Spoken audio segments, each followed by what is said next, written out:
नमस्कार, स्वागत है आपका ईटी नाउ स्वदेश पर। मैं हूं आपके साथ पूजा त्रिपाठी और डिम्पी कालरा भी जुड़े हैं हमारे साथ और आप देख रहे हैं खरा सौदा। और इस शो में अगले 2.5 घंटे आप बने रहिए हमारे साथ। बाजार का पूरा एक्शन, उसकी रणनीति, हमारे साथ एक्सपर्ट भी जुड़ेंगे साथ में, जो कि आपको आज रणनीति भी बताएंगे और किन किन स्टॉक्स पर आपको नजर रखनी ये भी हम आगे चर्चा करेंगे। तो सबसे पहले आज बाजार के लिए अहम संकेत कौन कौन से हैं ये आपके स्क्रीन पर एक बार आपको दिखा देते हैं। तो शुरुआत सबसे पहले करते हैं ग्लोबल बाजारों से और हम देख रहे हैं कि अमेरिकी बाजारों में लगातार चौथे दिन तेजी देखने को मिली है। गिफ्ट निफ्टी 19,350 के पास। तो एशियन मार्केट अमेरिकी बाजारों से तो अच्छे संकेत है, इसका हम आगे एनालिसिस भी करेंगे। वहीं दूसरी तरफ एफआईएस की कैश मार्केट में लगातार बिकवाली जारी है और कल 7वें दिन बिकवाली देखने को मिली। और दूसरी तरफ कच्चे तेल की बात करें तो वहां पर कल हमने देखा कि 3% तक की तेजी थी। $88 के करीब ब्रेंट क्रूड दिखाई दिए और यहाँ पर फेड की तरफ से कुछ बदलाव नहीं हुआ, बीओई ने भी कुछ बदलाव नहीं किया। उसके चलते हमने देखा कि कल कच्चे तेल में तेजी थी।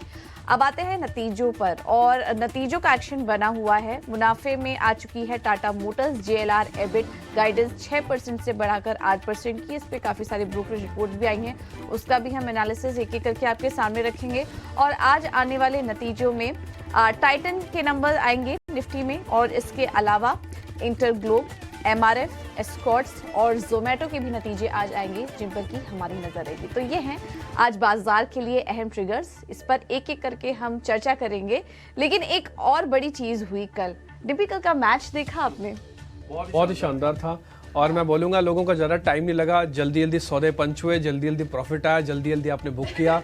और कल मार्केट के अंदर ने बड़ी ये चर्चा चल रही थी, मीम्स से चल रहे थे कि अब श्रीलंका के आगे से श्री हटा देना चाहिए, खाली लंका ही रखना चाहिए, क्योंकि जिस तरह से वो हारे हैं किसी भी तरह से श्री वाला काम उन्होंने कल नहीं किया। हालांकि भारतीय बाजारों के लिए और भारत के लिए, भारत के जो लोग हैं, मैं बोलूँगा थोड़ा सा उनका मज़ा इसलिए भी किरकिरा हो गया क्योंकि कंपटीशन एक तरफा हो गया। पहले तो भारत ने बड़ा स्कोर बना दिया, करीब 450 रन के सामने उनके रख दिए। और उसके बाद जब वो गेंदबाजी शुरू हुई, ऐसा लगा कि भारतीय, वैसे इंडियन क्रिकेट टीम, मैं ज़रा मैच देखता नहीं लेकिन जितना मैं जानता हूँ ऊपर ऊपर से, भारतीय टीम जो है वो बैटिंग के लिए अपनी जानी जाती है। लेकिन कल जिस तरह से गेंदबाजों ने, खासकर शमी ने जिस तरह का गेंदबाजी की, घातक गेंदबाजी की, उसने सारे के सारे रिकॉर्ड तोड़े। उसने जहीर खान का रिकॉर्ड तोड़ा, उसने श्रीनाथ का रिकॉर्ड तोड़ा। तो कल नए रिकॉर्ड नए आयाम पर, नई पिच पर बनते हुए दिखे हैं।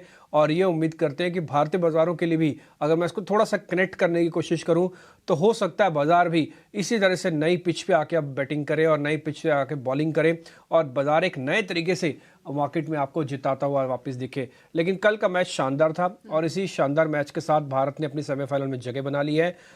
अब तक, अब टचवुड, अब तक एक भी मैच नहीं हारे हम और उम्मीद करते हैं आगे एक भी मैच ना हारे, क्योंकि अब सारे मैच बहुत क्रिटिकल होने जा रहे हैं।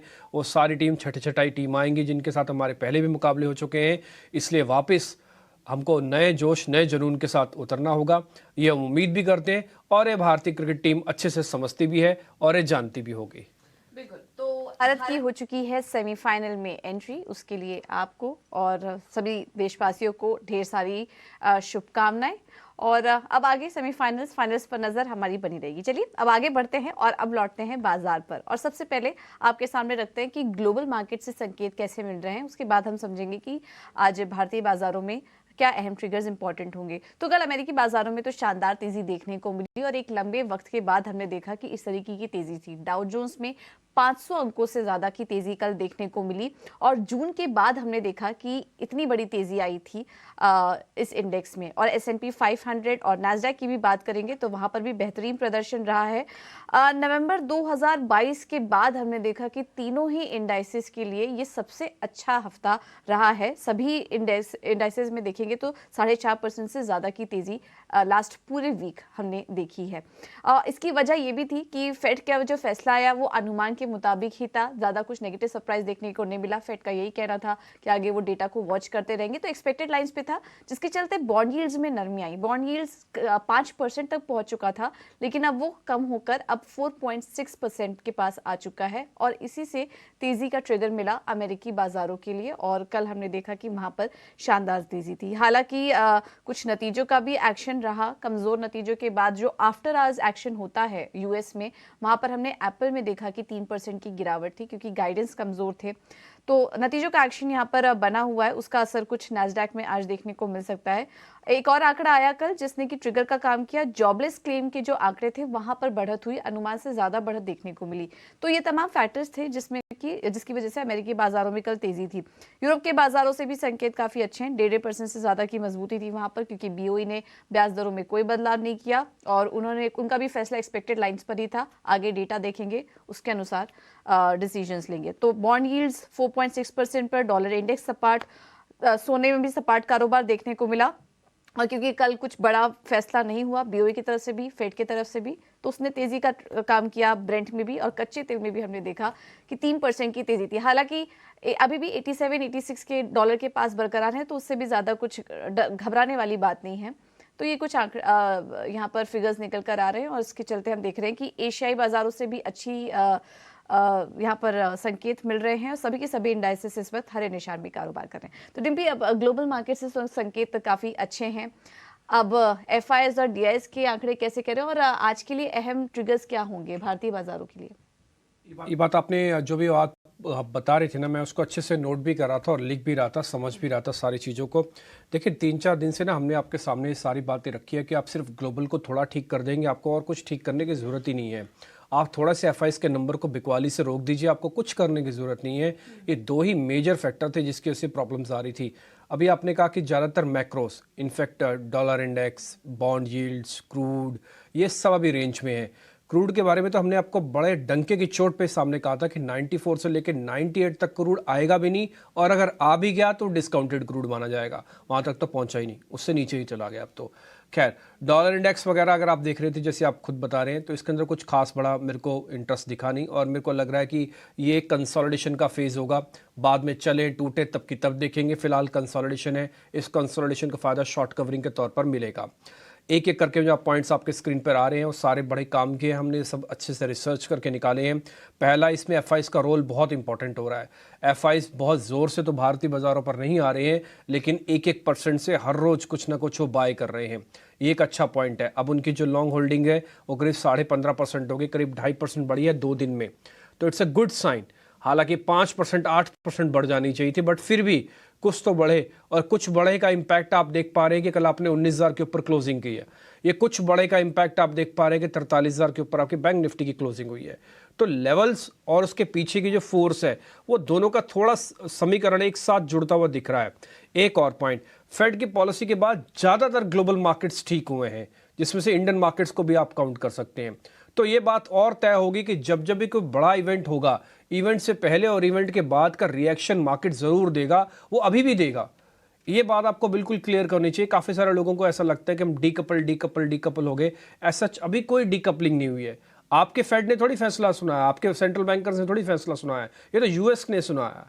जो यूएस ने सुनाया, यूएस के डाटा, यूएस की कंपनीज, लेकिन इंपैक्ट आपके यहाँ पे शॉर्ट कवरिंग का आ रहा। तो ये डीकपलिंग वाली थ्योरी अभी थोड़े से दूर रखी जाए।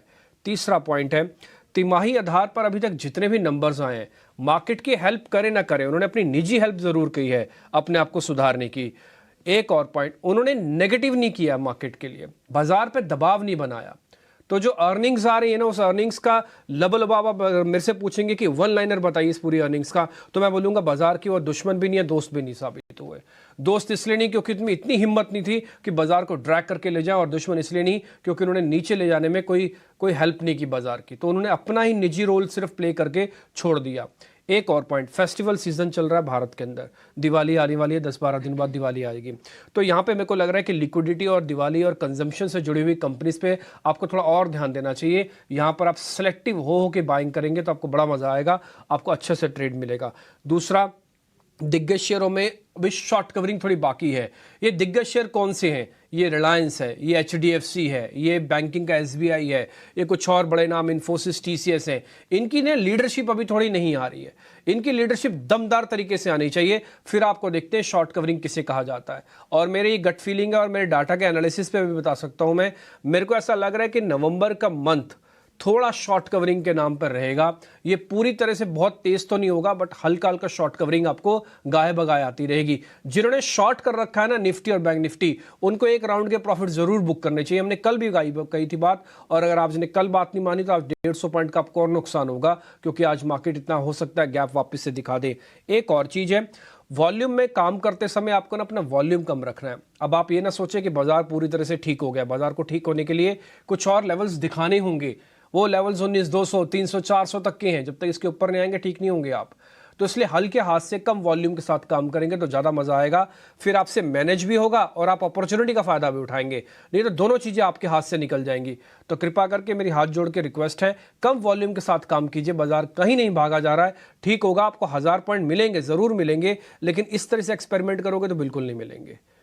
बिल्कुल। तो निफ्टी इस वक्त उन लेवल्स पर है जहां पर की ट्रेडिंग वॉल्यूम अभी अपनी फिलहाल कम रखे, क्योंकि अर्निंग सीजन भी चल रहा है, ढेर सारे फैक्टर्स भी हैं जो कि बाजार की चाल पर असर डाल सकते हैं, नेगेटिव भी पॉजिटिव भी। तो उस लिहाज से उस जोखिम को देखते हुए अपनी ट्रेडिंग वॉल्यूम्स कम रखिए। अब आते हैं एफएनओ डेटा की तरफ। डिम्पी बताइए, आज निफ्टी और बैंक निफ्टी के लिए अहम सपोर्ट लेवल्स क्या होंगे? देखिए, काफ़ी दिनों बाद मैं बोलूँगा आंखें तरस गई थी ये देखने के लिए कि आप लॉन्ग कब बन रहे हैं मार्केट्स के अंदर। कल टिपिकली लॉन्ग का डे था, कल गैप तो था ही था, गैप तो सबने एंजॉय किया। टिपिकली गैप के बाद हो सकता है लोगों ने कुछ ज़्यादा पैसा बनाया भी ना हो, लेकिन कल एक अच्छी चीज़ ये थी कि जो बाजार के अंदर थे, इसलिए मैं बार बार कहता हूँ कि बाजार के अंदर रहोगे तभी तो फ़ायदा और नुकसान आएगा। जब बाजार के अंदर ही नहीं होगे तो फ़ायदा और नुकसान कैसे आएगा? तो इसलिए जो लोग बाजार के अंदर थे कल उन्होंने एंजॉय किया शॉर्ट कवरिंग को, और हमारे लिहाज से कल इसमें फ्रेश लॉन्ग बनाए, करीब 2% के आसपास का ओपन इंटरेस्ट एडिशन हुआ। It's a good sign. ये बहुत दिनों बाद हमको फ्रेश लॉन्ग पोजीशंस वापस बनते हुए दिख रही हैं। इसलिए मैं कह रहा हूँ ये जो बेस मार्केट ने कल बनाया है ना, ये अपने आप में बहुत इंपॉर्टेंट है। हो सकता है सेल ऑन राइज हो सकता है, बिल्कुल होगा ये, लेकिन ऊपर जाने पर फिर से यहीं आके रुकेंगे। ये बेस अपने आप में बन रहा है, तो इस बेस को आप एंजॉय कीजिए। अपने मन को ये तसल्ली दे सकते हो कि अब बाजार जल्दी जल्दी नीचे नहीं जाएगा, इसको नीचे लाने के लिए खबर चाहिए अब कोई, अदरवाइज ये बेस बना रहा है। दूसरा पॉइंट है कि इसके अंदर 85 पॉइंट का प्रीमियम टिका हुआ है। ये प्रीमियम बहुत इंपॉर्टेंट चीज़ होती है, ये लोगों के दिल और मनोभाव की दशा को बताता है, तो इसलिए प्रीमियम का टिकना अच्छी बात है। दूसरा पॉइंट है बैंक निफ्टी पे आता हूँ मैं। अच्छा, इसके सपोर्ट और रेजिस्टेंस भी चेक कर लीजिए। कल 19,000 के ऊपर हमने क्लोजिंग दी है। एक चीज़ का और ध्यान रखना होगा, क्योंकि आज हम वापस से गैप अप कर रहे हैं, तो इसलिए रेजिस्टेंस एरिया के अंदर जाके एंटर करेंगे। वो रेजिस्टेंस क्या है? 19,200 300 वाली रेंज का रेजिस्टेंस एरिया है, तो आप वहां पे जाके एंटर करेंगे। तो इसलिए पहले 10 मिनट हाथ बदला बहुत जोर से होगा, आपको शेक करेगा, हिलाएगा बाजार को, तो कमजोर दिल वाले बाहर निकलेंगे, मजबूत दिल वाले रुके रहेंगे। तो थोड़ा सा सावधानी के साथ ट्रेड कीजिएगा। आते बैंक निफ्टी पर। बैंक निफ्टी के अंदर भी 1.5% के ओआई के साथ एडिशन हुआ है फ्रेश लॉन्ग का। एक ही चीज की मेरे को कमी सिर्फ बैंक निफ्टी के अंदर दिखी है, वो थी थोड़ा वॉल्यूम जोर से आना चाहिए था, वो कम आया है। जब आप टूट रहे थे तो 4% ओवाई के साथ टूट रहे थे, जब आ रहे हो तो आप सिर्फ 1.5% ओवाई के साथ आ रहे हो। ऐसा क्यों? इसलिए मेरा मानना है कि बैंक निफ्टी के अंदर थोड़ा और दम लगाना पड़ेगा, थोड़ा ओआई और इंक्रीज होना चाहिए था तो ज़्यादा मजा आता। लेकिन फिर भी, क्योंकि आज भी जब आप एंटर करोगे गैप अप के साथ, तो आप 43,300 के आसपास एंटर करोगे। वो एक रेजिस्टेंस एरिया है बैंक निफ्टी का, आप स्क्रीन पे लेके आइए, हमने रेजिस्टेंस बकायदा लिखा भी हुआ है इस पर। तो दोनों ही जब आप ओपन कर रहे हो आप रेजिस्टेंस एरिया के अंदर एंटर कर रहे हो, इसलिए लो वॉल्यूम हल्के हाथ से ट्रेड करना ज़्यादा आपके लिए काम का होगा। एक और पॉइंट, अभी पीसीआर और विक्स भी आप अपनी स्क्रीन पर देख रहे थे, मैं वापस से दिखाता हूं। उन पीसीआर और विक्स में अभी भी हम ओवरसोल्ड नहीं है, ओवरबॉट नहीं है, फेयर वैल्यूड है। हम ऐसा नहीं कि बहुत कमजोर हैं और ऐसा भी नहीं कि बहुत मजबूत है, अभी हम फेयर वैल्यूड हैं। वॉलेटिलिटी इंडेक्स के अंदर कल जोरदार गिरावट हुई 8% की। ये इवेंट के बाद जो विक्स टूटा है ना, ये बहुत काम के आपका, और इसको जल्दी जल्दी फियर यानी कि डर पैदा करने के लिए खबर चाहिए। ऐसे भी ऊपर नहीं आएगा, और आपका ब्रेकआउट होना जाता है विक्स का, वो फेल हो गया। ये अच्छा साइन है बाजार के लिए। और मैं जैसे कह रहा हूं कि एक बार सिर्फ हमको वेट हो रही है अब एफआईज की, कि एफआईज किसी तरह से जल्दी से मार्केट पे लौटाएं, आपका काम बन जाएगा। ये कुछ पॉइंट्स से निफ्टी और बैंक निफ्टी के पूजा। एफआईएस का लौटना इस पर जरूरी, बाजार अहम रेजिस्टेंस के करीब, तो फिलहाल संभल के ट्रेड करने की राय आपको निफ्टी और बैंक निफ्टी में। निफ्टी, इसके अलावा कल के ट्रेड में कौन से दो स्टॉक्स थे जो हाईलाइट हो रहे थे? देखिए, कल डाटा के हिसाब से एक शेयर हमने निकला है, ये कोई फ्राइडे फैक्टर या ऐसा कुछ नहीं है, ये सिर्फ डाटा के बेसिस पर हमने चुना है। वो है यूबीएल का शेयर, यूनाइटेड ब्रिवरीज लिमिटेड का शेयर। यहाँ पर आप देखेंगे कुछ फ्रेश लॉन्ग पोजीशंस बनी है। मैं ज़्यादा बोलूँगा नहीं, चार्ट सारी चीज़ें अपने आप बता देता है, आप उसको देखेंगे आपको खुद से क्लियर हो जाएगा। आप जो एक लाइन नीचे से ड्रॉ होती है, उस स्लंटिंग ऊपर की तरफ जा रही है, इसको हम बेस कहते हैं। ये बढ़ते हुए क्रम का बेस है, स्ट्रॉन्ग बेस है, मूविंग अपवर्ड बेस है। दूसरा, 200 दिनों के एवरेज पे बार बार हमने सपोर्ट लिया है, इसको ब्रेक नहीं किया। कल भी हमने इसके अंदर मूव आते हुए देखा, और वॉल्यूम की कोई कमी नहीं है, रिस्क रिवॉर्ड ठीक है, और मेरे को लगता है ये जल्दी से ही 1700 के लेवल तक आपको पहुंच सकता है। अपने वित्तीय सलाहकारों से स्टॉप लॉस टारगेट ले लेना। लेकिन ये दोनों शेयर, ये पहला यूबीएल, इस पे आप ज़रूर ध्यान रखिए। ये एक स्ट्रांग मोमेंटम वाला शेयर है और अच्छे से पकड़े हुए शेयर है। इसका जो पीयर है ना यूएसएल, वो उतना स्ट्रांग नहीं है, यूबीएल ज़्यादा स्ट्रांग है। ये बियर से जुड़ी हुई कंपनी है। और जो दूसरा शेयर है वो रियल एस्टेट का है, ओबरॉय रियलिटी। आप देख रहे होंगे ज़्यादातर एक्सपर्ट्स कल आपको बार बार ओबरॉय रियलिटी के बारे में बता रहे होंगे। वजह वही थी क्योंकि वो ब्रेकआउट कर रहा था। चार्ट आपकी स्क्रीन पर आएगा तो आपको क्लियर हो जाएगा मैं क्यों बात बोल रहा हूँ। जहाँ पर हमने एरो मार्क की हुई है वो टिपिकली उसका ब्रेकआउट है। तो रियल एस्टेट के अंदर सिलेक्टेड कंपनीज के अंदर जो ब्रेकआउट हो रहा है उसका फायदा उठाइए। 200 दिनों के एवरेज का मेजर सपोर्ट इसके पास है, वहां तक तो आएगा ही नहीं, उससे पहले ऊपर ही रहेगा। और इस शेयर के अंदर भी यही पॉइंट है कि रिस्क हुआ ठीक है, सेक्टर की चर्निंग हो रही है।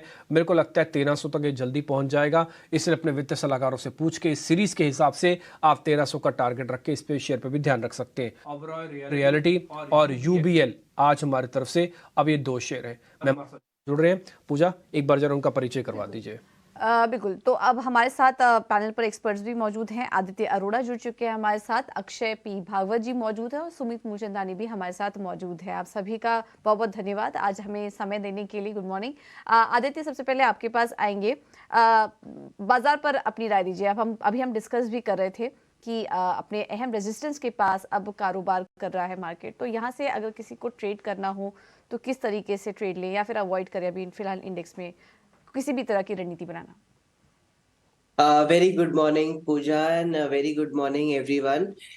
देखिए पूजा जी, मुझे ऐसा लग रहा है कि बाजार में अभी रेजिस्टेंस इतना काम नहीं करेंगे क्योंकि ग्लोबल सेटअप बहुत सुधर चुका है और बाजार बहुत पॉजिटिवली ले रहा है फेड की कमेंट्री से।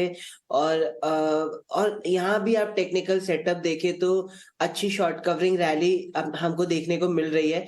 और एक बार अहम लेवल बाजार के क्रॉस होते हैं जो है 19,200 250, तो आपको इंस्टीट्यूशन के साइड से भी बहुत बड़ी शॉर्ट कवरिंग रैली देखने को मिलेगी। तो बाजार पे अभी तेजी का एकदम रुझान बनाना चाहिए क्योंकि हैवी वेट्स में भी अगर आप देखें तो बुलिश पैटर्न बन रहे हैं। मैंने कुछ एक हफ्ते में रिलायंस पे कितनी बार बाय का व्यू दिया है, एचडीएफसी बैंक पे दिया है। तो दोनों जो बाजार के दिग्गज है वो निफ्टी बैंक निफ्टी को लिफ्ट कर रहे हैं और बाजार का सेटअप बिल्कुल बुलिश है। मेरा मानना ये है कि एक monster bullish rally could be just around the corner क्योंकि सेटअप टेक्निकल बहुत सुधर रहा है और इंस्टीट्यूशन बहुत बड़ी शॉर्ट पोजीशन पे बैठे हुए हैं। तो अगर वो शॉर्ट कवरिंग करना चालू करेंगे तो बाजार में 500 से 1000 पॉइंट बढ़ने का बारूद है।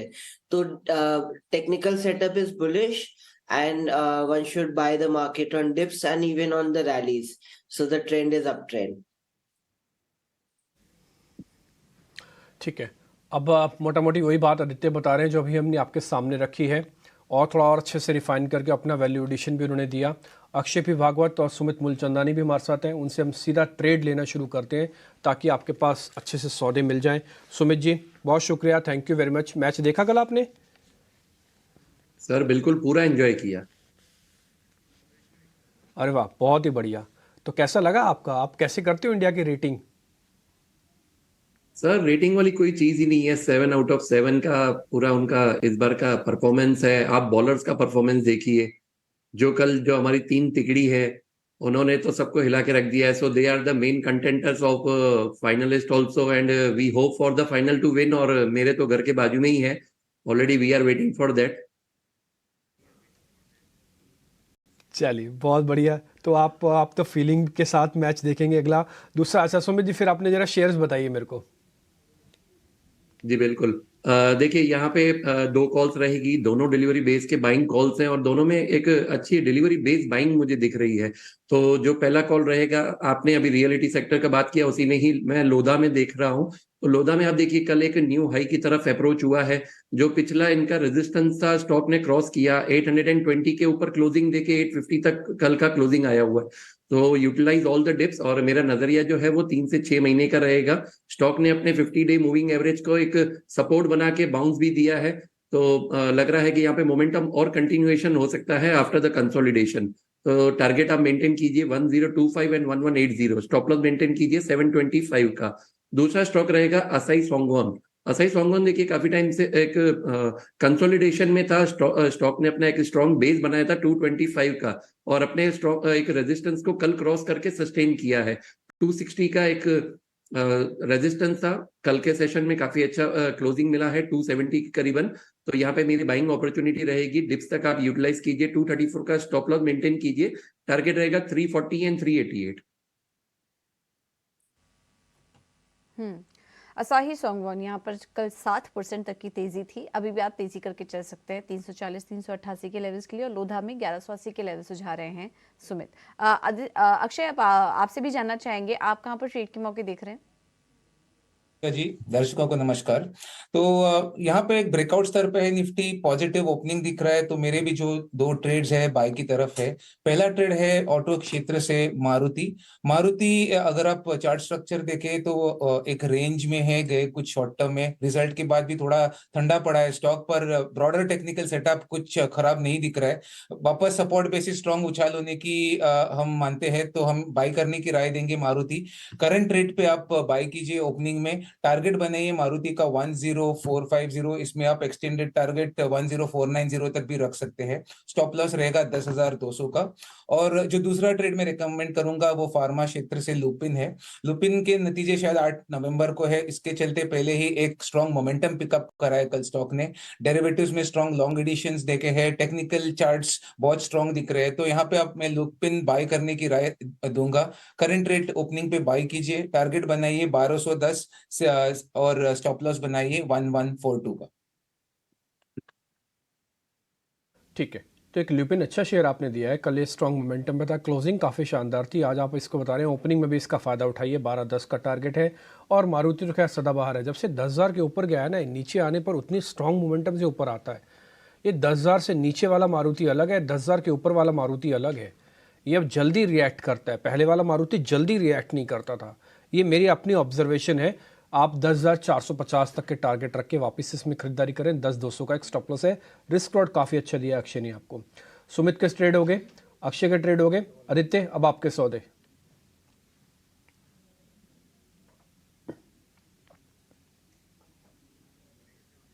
आदित्य, आवाज आ रही है आपको? आपके ट्रेड चाहिए बॉस?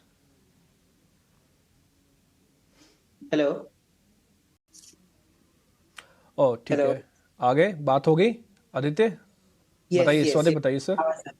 देखिए, मैंने रेमंड चुना है। रेमंड के अगर आप पैटर्न देखें तो बहुत टाइम बाद बुलिश पैटर्न बन रहे हैं उसमें, और नीचे से एकदम बेस बिल्डिंग करके चल रहा है। और रेमंड का थोड़ा सा रियल एस्टेट साइड भी एक्सपोजर है। तो आपने बाकी के जैसे काउंटर्स देखे, गोदरेज प्रॉपर्टी, ओबरॉय रियलिटी, तो दोनों में काफी अच्छा सेटअप बन रहा था। रियल एस्टेट काफी आउट परफॉर्म कर रहा है, तो हमने उसी स्पेस से स्टॉक चुना है। तो रेमंड को बाय कर सकते हैं 1814 में। स्टॉप लॉस रहेगा 1700 का, और टारगेट रहेगा 1914 से लेके 2000। तो रेमंड में खरीदारी करने की सलाह है 1914 2000 के लक्ष्य के लिए। स्टॉप लॉस होगा 1700 का। तो ये है सलाह आदित्य की तरफ से। अब आगे बढ़ते हैं, और अब हमारे साथ शरद भी जुड़ चुके हैं। शरद, गुड मॉर्निंग। बताइए, सबसे पहले तो अर्निंग से शुरुआत करिए। कल बाजार बंद होने के बाद कौन कौन से नतीजे आए? जी बिल्कुल, सबसे पहले बात करें तो ऑफ कोर्स फोकस में रहेगा टाटा मोटर्स। यहाँ पे देखें तो largely inline set of numbers आए हैं।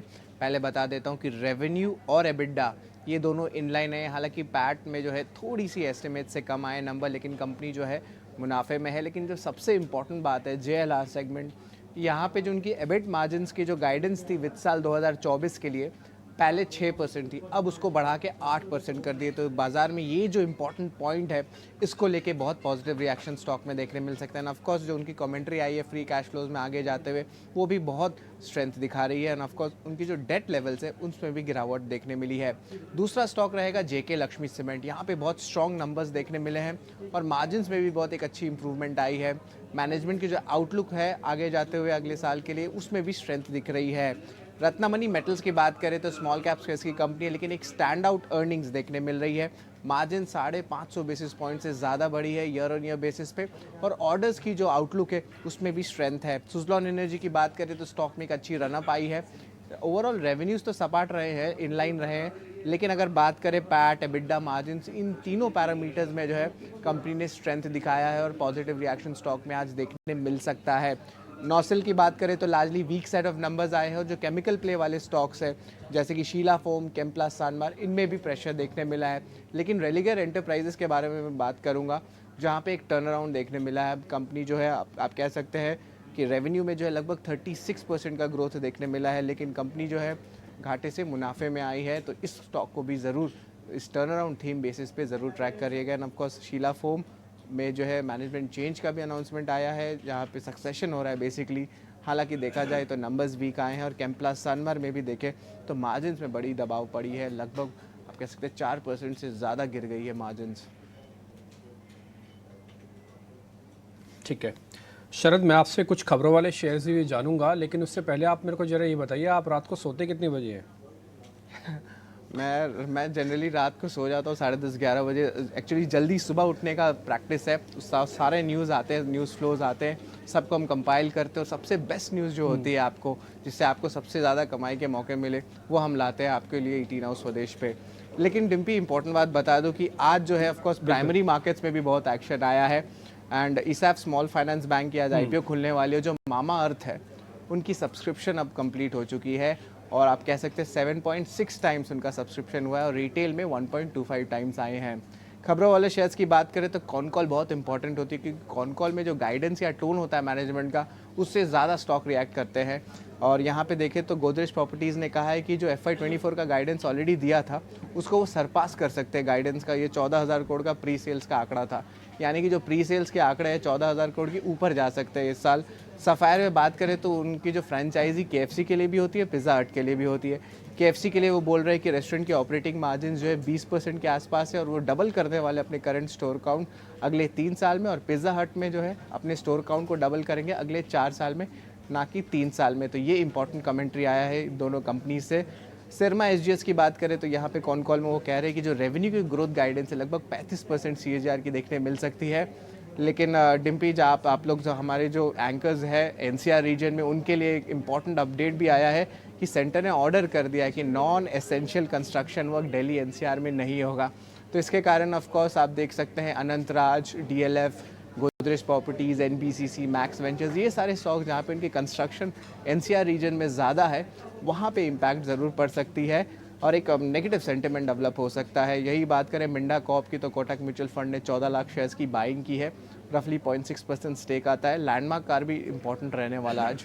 अभी इम्पॉर्टेंट इसलिए है क्योंकि जो मर्सिडीज़ बेंज इंडिया के जो स्पोक्स पर्सन है, उन्होंने कहा कि अगले साल भी जो है इनकी डिमांड में बहुत स्ट्रेंथ देखने मिली, without any supply chain issues जो उसमें इशू आ सकता है। इसका मतलब है कि अगर डिमांड में स्ट्रेंथ रहेगा तो लैंडमार्क कार्स में भी एक अच्छी स्टॉक में पॉजिटिव रिएक्शन देखने मिल सकती है, क्योंकि लैंडमार्क कार लगभग 15% मार्केट शेयर जो है आपके मर्सिडीज बेंज का होल्ड करता है।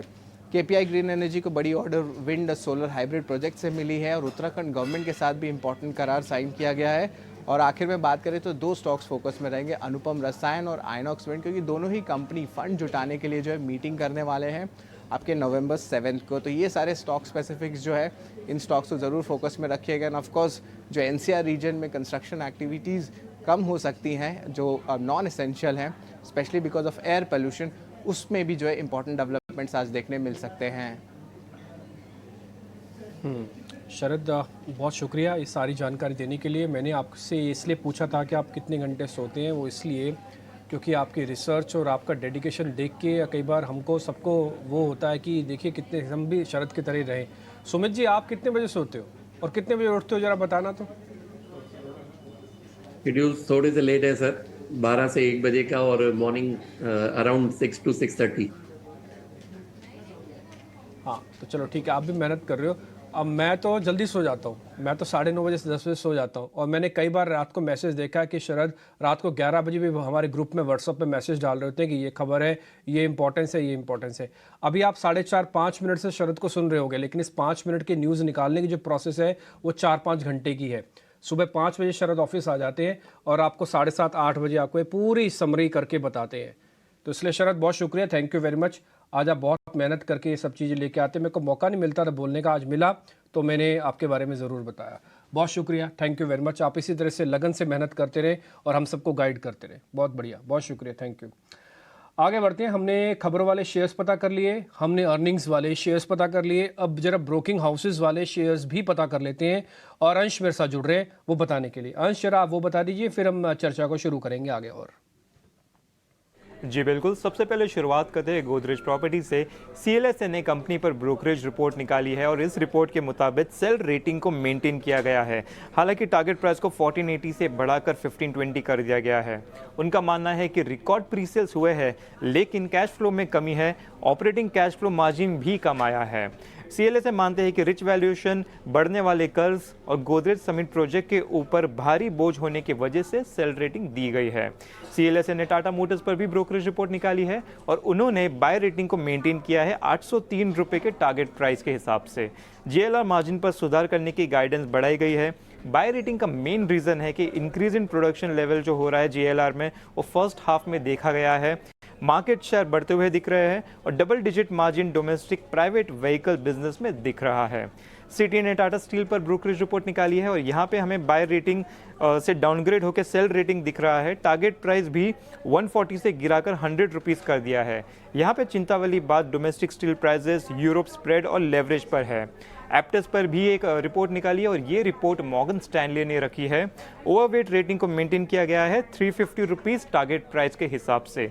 Q2 के नतीजे अनुमान के मुताबिक आए हैं। डिसबर्समेंट और एसेट अंडर मैनेजमेंट भी मजबूत रहे हैं। सीएलएसए ने डाबर पर रिपोर्ट निकाली और यहाँ पे हमें आउट परफॉर्म रेटिंग मेंटेन करते हुए दिख रहे हैं, लेकिन टारगेट प्राइस को 640 से घटाकर 609 रुपये कर दिया गया है। फेस्टिव सेल्स में रिवर्सल का इम्पैक्ट Q3 में हो सकता है, उनका कहना है। एबिटा मार्जिन गाइडेंस में मैनेजमेंट ने 19.5% का रखा हुआ है। आखिर में छोला फाइनेंस पर भी देख लेते हैं। यहाँ पर हमें जेफरीज की रिपोर्ट दिख रही है और उन्होंने बाय रेटिंग को मेंटेन किया है 1350 रुपीज़ के टारगेट प्राइस पर। प्रॉफिट काफ़ी अच्छा है उनके हिसाब से। स्ट्रॉन्ग नेट इंटरेस्ट इनकम और बढ़ते हुए अदर इनकम के वजह से। ऑटो लोन्स और न्यू बिजनेस में भी स्ट्रॉन्ग ग्रोथ नजर आ रहा है। इसके चलते जेफरीज ने बाय रेटिंग रखी है। ओके, ठीक है अंश, बहुत बहुत शुक्रिया, थैंक यू वेरी मच। कई बार ना नंबर आते हैं कंपनीज़ के तो आपको और हमको समझने में मुश्किल होती है, और इन रिपोर्ट्स का फ़ायदा आपको अर्निंग्स में ज़रूर उठाना चाहिए। वो इसलिए क्योंकि नंबर्स के जस्ट बाद, जैसे चोला के शाम को नंबर आए 3 बजे के आसपास थे, आज सुबह आपको रिपोर्ट भी पता लग गई, तो ये एक अच्छा साइन है, एक अच्छी एनालिसिस आपको मिल जाता है। बहुत शुक्रिया अंश ये सारी रिपोर्ट्स बताने के लिए। इन सब पे हम डिस्कस अभी आगे करेंगे। चलिए, जो इम्पोर्टेंट खबरें आई थी और नतीजे आए उन पर एक एक करके हम चर्चा करते हैं। हमारे साथ पैनल पर विवेक भी शामिल हो चुके हैं। विवेक, सबसे पहले नतीजों से शुरुआत करते हैं। कल टाटा मोटर्स के भी नतीजे आए हैं। घाटे से मुनाफे में आ चुकी है कंपनी, और आय में भी हमने देखा कि 32% की ग्रोथ कंपनी ने दर्ज की है। और इसके अलावा रिपोर्ट्स भी काफ़ी पॉजिटिव यहाँ पर निकल कर आई हैं टाटा मोटर्स के लिए। तो नंबर के बाद का एनालिसिस अब आपका कैसा है कंपनी को लेकर? इन स्तरों पर फ्रेश एंट्री आप देख रहे हो, जिनके पास ऑलरेडी है वो क्या करें? अगर कोई ट्रेडर है तो टाटा मोटर्स में क्या करें? पूजा, गुड मॉर्निंग और सभी को। पहले तो मैं डिम्पी के कमेंट पे एक छोटा सा कमेंट करना चाहूंगा। कोविड के पहले एक चैनल मुझे कहता था कि चेन्नई में हमारा ऑफिस ऐसा स्टूडियो है, उसको बंद कर दिया, सिर्फ हिंदी बोलने वाले आप अकेले आदमी हो। अब उसके बाद कोविड आया और आज के दिन जूम में सारे शोज हो रहे हैं, तो मतलब इतना इंटीग्रेशन हो गया, तो सही में वो चेन्नई दिल्ली आपको लिखना चाहिए। बहुत इंटरेस्टिंग चीज है ये। एनीवे, देखिए टाटा मोटर्स प्रेशर में थोड़ा सा था, क्योंकि यूरोपियन असेट्स में थोड़ा उन लोग राइट डाउन कर रहे हैं, लेकिन ओवरऑल जो परफॉर्मेंस ट्रेजेक्ट्री है ये ऑन राइट ट्रैक है मुझे लग रहा है। और इनफैक्ट अभी कल एक एनएफओ भी चल रहा है, एक म्यूचुअल फंड का, जो ट्रांसपोर्टेशन एंड लॉजिस्टिक्स फंड है, वो उसका पैसा भी टाटा मोटर्स में आगे चल के मेरे हिसाब से काफी आएगा।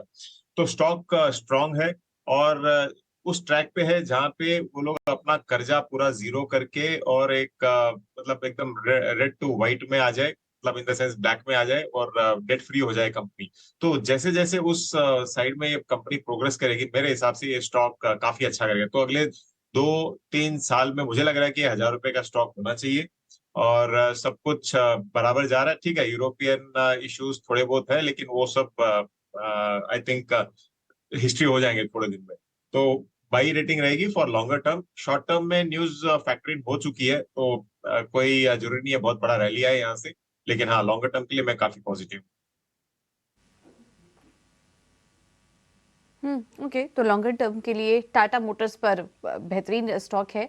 और नतीजों पर भी वो दिखाई दिया और ब्रोकरेज रिपोर्ट्स भी काफ़ी शानदार यहाँ पर इस वक्त देखने को मिल रही हैं। इस बीच एक बार पावर कंपनियों पर भी राय लेना चाहेंगे। हम देख रहे हैं लगातार वहां पर तेजी बनी हुई है। आरईसी, पीएफसी जैसे स्टॉक्स चल रहे थे। कल अदानी पावर के भी नतीजे आए, उसके बाद हमने अदानी पावर के स्टॉक में भी एक अच्छी तेजी देखी थी। तो पावर शेयरों पर एक बार राय ले लेते हैं। सुमित, आपसे समझना चाहेंगे, काफी अच्छा रनअप दिखा चुकी हैं ये तमाम कंपनियां, लेकिन अभी भी अगर किसी को एंट्री लेनी हो तो क्या कोई मौके दिख रहे हैं आपको ट्रेड के लिए?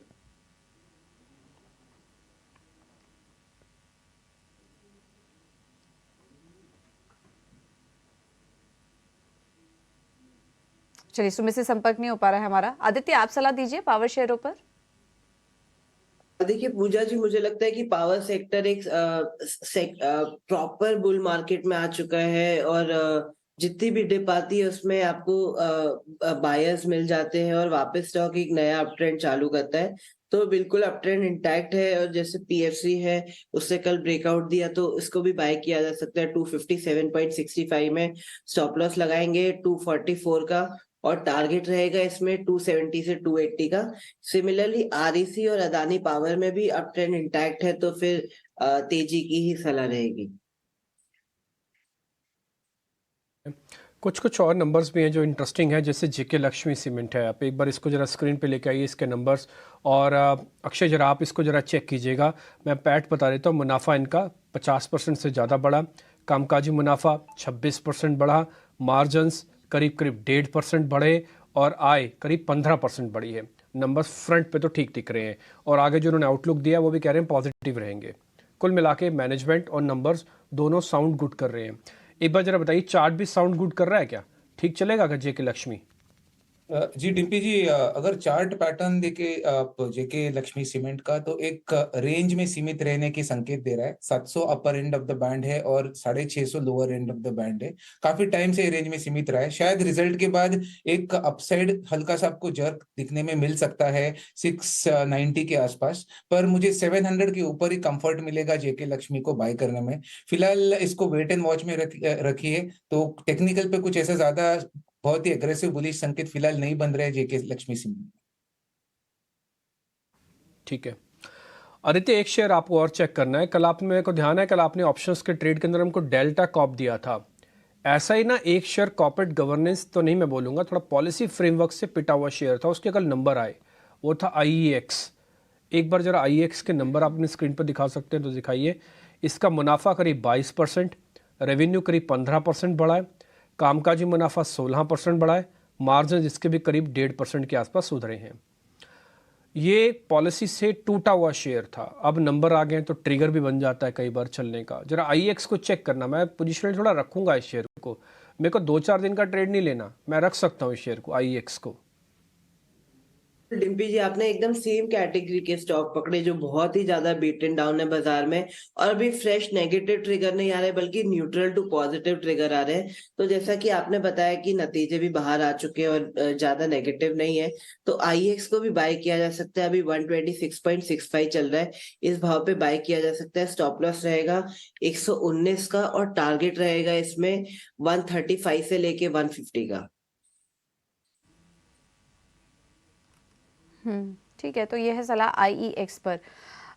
रत्नामणि मेटल्स, इस कंपनी के भी नंबर्स काफ़ी मजबूत आए हैं। हर एक तर्ज पर आय में 26% की ग्रोथ, मुनाफा 66% बढ़ा कंपनी का।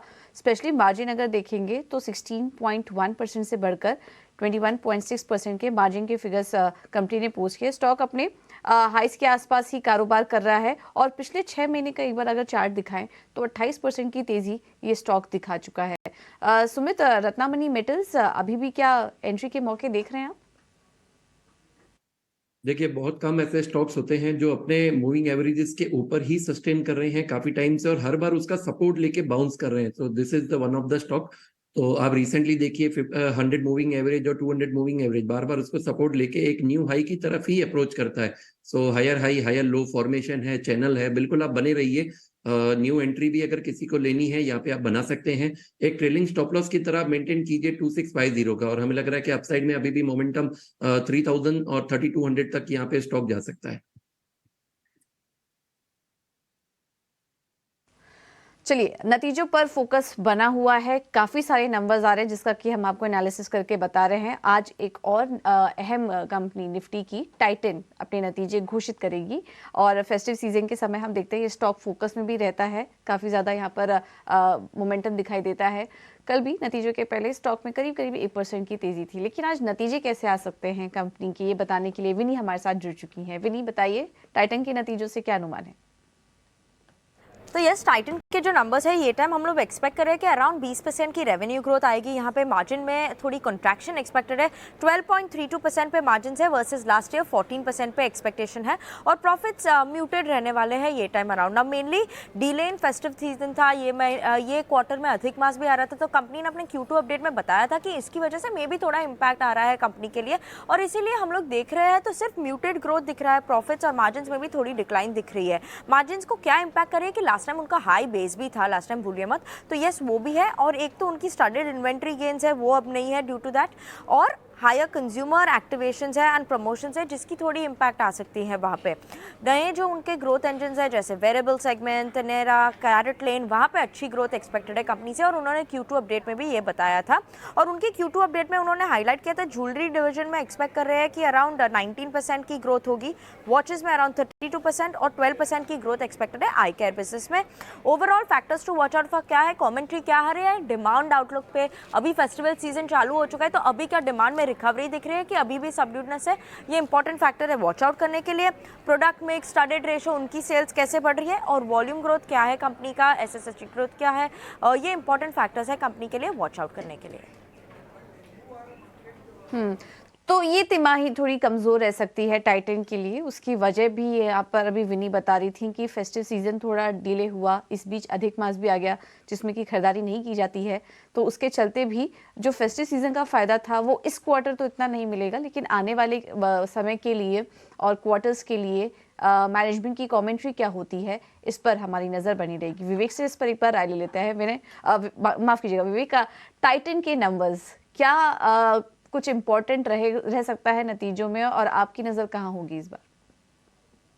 देखिए पूजा, पोस्ट कोविड क्या हुआ था कि लोगों के पास डिस्पोजेबल इनकम थोड़ा सा कम था। इसके लिए आप देखोगे कि जो कंज्यूमर डिस्क्रिशनरी है और टाइटन टाइप ऑफ कंपनीज है, ये थोड़ी सी स्लगिश चल रही थी परफॉर्मेंस वाइज, और उनके पास मतलब ये जो सेल्स नंबर्स वगैरह थोड़े से डल थे। लेकिन मुझे लग रहा है कि अब वो सब पास्ट हो चुका है और जो लोग हैं वापस स्पेंडिंग पे आ गए हैं।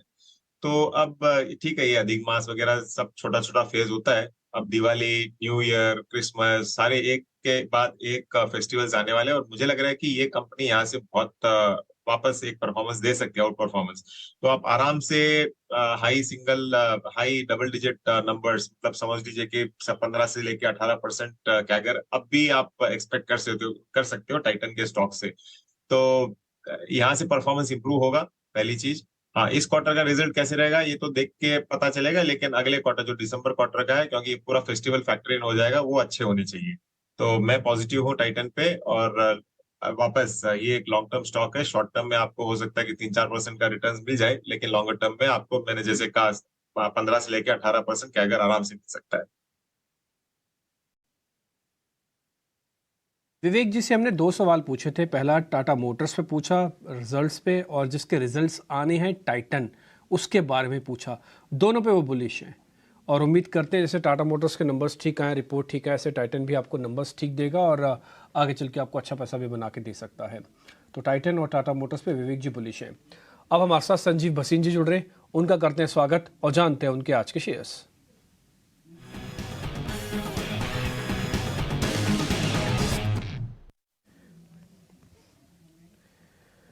भसीन साहब, लगातार इस 7वीं बधाई मैं आपको देना चाहूँगा, वो इसलिए क्योंकि कल इंडिया ने फिर से मैच जीतकर अपने मैच पूरे कर लिए और अब तक एक भी मैच हम हारे नहीं। कल तो श्रीलंका की ऐसी पिटाई हुई कि श्री वर्ड ही हटा देना चाहिए, और ऐसा लगा कि बिल्कुल राम ने जैसे लंका में ध्वस्त कर दिया था ना जाके, कुछ वैसा ही कल फीलिंग आ रही थी क्रिकेट के मैदान में भी। कल आपने भी मैच देखा होगा सर, एंजॉय किया होगा। आपके शेयर्स कौन से और मैच के बारे में जरा अपना एक्सपीरियंस बताइए।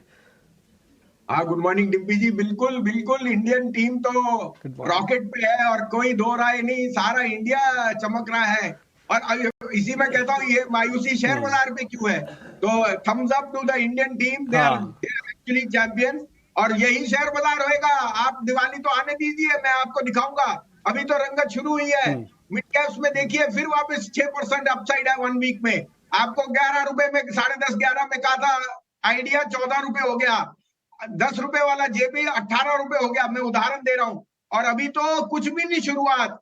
Dimpy ji, bond yields are at 4.65, dollar has started to weaken. US markets में ऐसी तेजी आई है लास्ट 4 मिनट में, आप सोचते रह गए हो तो हम क्यों मायूस बैठे हैं। आज से शुरू होगी बहुत ही बढ़िया व्यू। अगली दिवाली विल बी स्पार्कलिंग। आपको कुछ दिन से आईसीआईसीआई, रिलायंस लार्ज कैप्स में मैंने सजेस्ट किए थे। I think they will out perform. Today's rally will be led by them. आज आपके लिए 2 पिक्स हैं, आप कहें तो मैं शुरू करूं। बिल्कुल बताइए सर, हम तो वेट कर रहे हैं, कॉपी पेंसिल हमारे हाथ में, बताइए सर।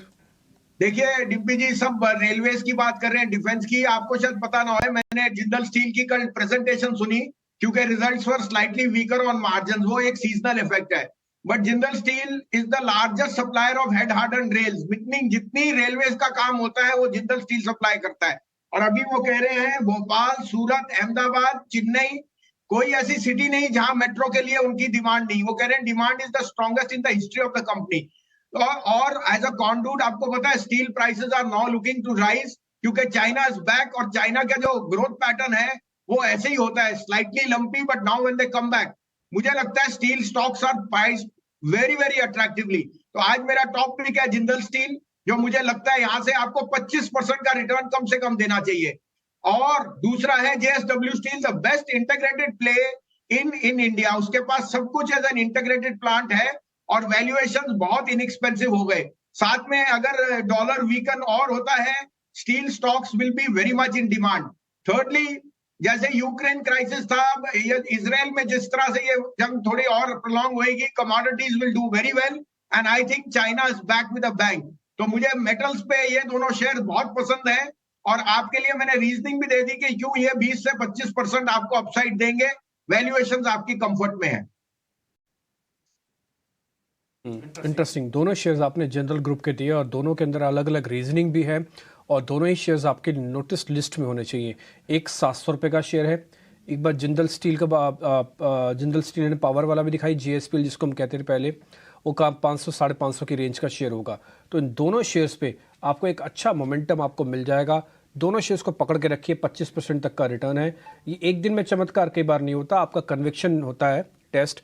और ये बात बसीर साहब ने कई बार प्रूव किया है कि अगर आप उस शेयर के साथ टिके हुए हैं, अपना रिस्क रिवॉर्ड को अच्छे से मैनेज करते हैं और आपको फाइनेंशियल डिसिप्लिन है, तो अंत में जीत आपकी ही होगी। बसीर साहब, एक छोटा सा क्वेश्चन मेरा और था, जैसे आप मिड कैप कैटेगरी के बारे में बता रहे थे, कोई कैश का या कुछ मिड कैप कैटेगरी का इस तरह का शेयर्स है जहाँ पे थोड़ी वैल्यू और ग्रोथ दोनों अच्छी हो? तो मैं कई टाइम से कह रहा हूँ REC PFC are in a business जहां कोई मुकाबला नहीं है। कल आरईसी के results were the best ever in the history. Share महंगा है, 300 रुपए पे सस्ता नहीं है, लेकिन मैं कहूंगा महंगे के साथ ही जाइए। आरईसी पीएफसी दोनों मेरे हिसाब से आउट परफॉर्म है। थोड़ा सा अगर आप रिस्क ले सकते हैं तो मुझे लगता है स्पेशलिटी केमिकल्स में सब बैड न्यूज प्राइस्ड इन है। वहां पे मुझे दीपक नाइट्राइट बहुत अच्छे लगता है, because I think acetone and phenol prices have बॉटम्ड out. और इनका जो क्वार्टरली नंबर आएगा, जैसे मैंने एसआरएफ आपको सजेस्ट किया था, Deepak nitrite is a must buy at this point. दूसरा, मुझे लगता है आईजीएल की जो प्रेजेंटेशन थी वो बहुत ही शानदार थी। उन्होंने कहा अभी तो 5 साल लगेंगे और उन्होंने पहले ही ट्रांजिशन में कर लिया है what will be the outcome. साथ में वो कह रहे हैं कि दिल्ली से एनसीआर से बाहर जितना क्राउड है वो सब सीएनजी पे है। और साथ में 15 साल की जो आपने परमिशन दी थी पहले ही गाड़ियों को और बसेस को, वो तो ऑलरेडी सीएनजी इक्विपमेंट पे है। तो ये जो सीएनजी की बोनोमी एक अटकली लगी है, कुछ ब्रोकरेज हाउसेस ने डाउनसाइड किया, वो गलत है। इनकी earnings were the best ever, इनके मार्जिन एक्सपैंड कर रहे हैं। 385 पे कम डिविडेंड में मुझे आईजीएल लगता है कि ये 550 रुपए हो सकता है। इसमें जो न्यूज है वो ज्यादा अनहोनी और एक्सपेक्टेशन पे है, जबकि होने वाला कुछ नहीं। तो I am very very confident on the management and the outlook which is good. ये मेरा डार्क हॉर्स प्ले है। 550 रुपए तक का भाव आपको दिख सकता है in the next 3 to 4 months। बसीर साहब, बहुत बहुत शुक्रिया, थैंक यू वेरी मच। आज अपने समय निकाला फिर से और एंजॉय किया। सर, इस बार वीकेंड पे आप कहीं जा रहे हैं बाहर, क्या आप इस बार गुड़गांव में ही हैं? नहीं, वीकेंड पे आज मैं अमृतसर जा रहा हूँ सर। आई एम अमृतसर में मेरा प्रेजेंटेशन है अरे और वाह। सुबह गोल्डन टेम्पल पे दर्शन करके आऊंगा कि भगवान 20,000 रब जल्दी करे। तो भसीन साहब, एक काम मेरा भी आप छोटा सा कर देंगे। आप जब दरबार साहब जाएंगे तो एक बार मेरे नाम का भी माथा टेक दीजिएगा डबल बार। अरे अरे सर, जरूर आपका पहले करूंगा, ईटी नाउ का और ईटी के सारे निवेशकों का, कि भैया आपको सेहत दे, तरक्की दे और इंडिया को ग्रोथ दे। बिल्कुल, बहुत बहुत शुक्रिया sir, thank you very much. Sanjeev ji का जो हौसला है ना वो ज़बरदस्त है। और मैं बोलूँगा कि अगर किसी को अपना एक आइडियल चुनना हो ना, कि हाँ कैसे एनर्जी से कैसे आइडियल चुना जाए, तो भसीन जी से आपको बंदे बहुत कम मिलेंगे इस दुनिया में। बहुत बहुत शुक्रिया sir, thank you very much आज समय देने के लिए। तो आज के शेयर्स हमको मिल गए जिंदल स्टील, JSW स्टील, इसके अलावा IGL। वो कह रहे हैं कि थोड़ा आप होल्डिंग करके रखिए, ये अपनी अर्निंग से और अपने बिजनेस से ज़रूर इम्पैक्ट आपको ज़रूर दिखाता हुआ दिखेगा। आगे बढ़े पूजा, कुछ और स्टॉक्स? नतीजे कल आए थे, एक बार उस पर भी राय लेते थे क्योंकि नंबर तो काफ़ी अच्छे नज़र आ रहे हैं। और सूजलॉन के स्टॉक में हमने देखा भी कि एक अच्छी बाइंग यहाँ पर नज़र आ रही है, लेकिन ट्रेडर्स भी इन स्तरों पर, क्योंकि ट्रेडर फेवरेट स्टॉक है ये, वो भी थोड़ा कंफ्यूज नज़र आ रहे हैं कि इन स्तरों पर अब वो क्या करे। कल नतीजों के पहले 4% ऊपर था, नतीजे आए सपाट है, लेकिन मार्जिन के फ्रंट पर, मुनाफे के फ्रंट पर नंबर्स काफ़ी स्ट्रॉन्ग नज़र आ रहे हैं सूजलॉन के। विवेक, आपने कैसे नंबर्स को एनालिसिस किया सूजलॉन को, और अब इन स्तरों पर आपका नज़रिया क्या बन रहा है स्टॉक पर? पूजा, जो मतलब एकदम काले बादल मंडराए हुए थे सुजलॉन के स्टॉक पे 2 साल पहले, उसका एकदम रिवर्स हो गया। हिस्ट्री अगर थोड़ा सा देखे तो सुजलॉन ने ये किया था कि काफी इन्वेस्टमेंट किया और सोचा था कि सरकार एटलीस्ट 4 या 5 वो गीगावाट जो जो बोलते हैं वहां तक एम करेगी, लेकिन हुआ कुछ नहीं था। अब जो इस सरकार का एम है ये चला गया ऑलमोस्ट 10 यूनिट्स पे। तो मतलब यहाँ से स्कोप इतना बिजनेस का बढ़ गया है और इसके लिए वो प्राइसेस का इफेक्ट आपको सुजलॉन में दिख रहा है। तो ये क्वार्टर ऑन क्वार्टर रिजल्ट्स पे मत जाओ। मुझे लग रहा है कि आप अगर इनफैक्ट कुछ फंड हाउसेस ने भी इसमें बाइंग किया है, आप अगर डेटा देखो तो ओवरऑल सेंटीमेंट बहुत अच्छा बुलिश हो गया है।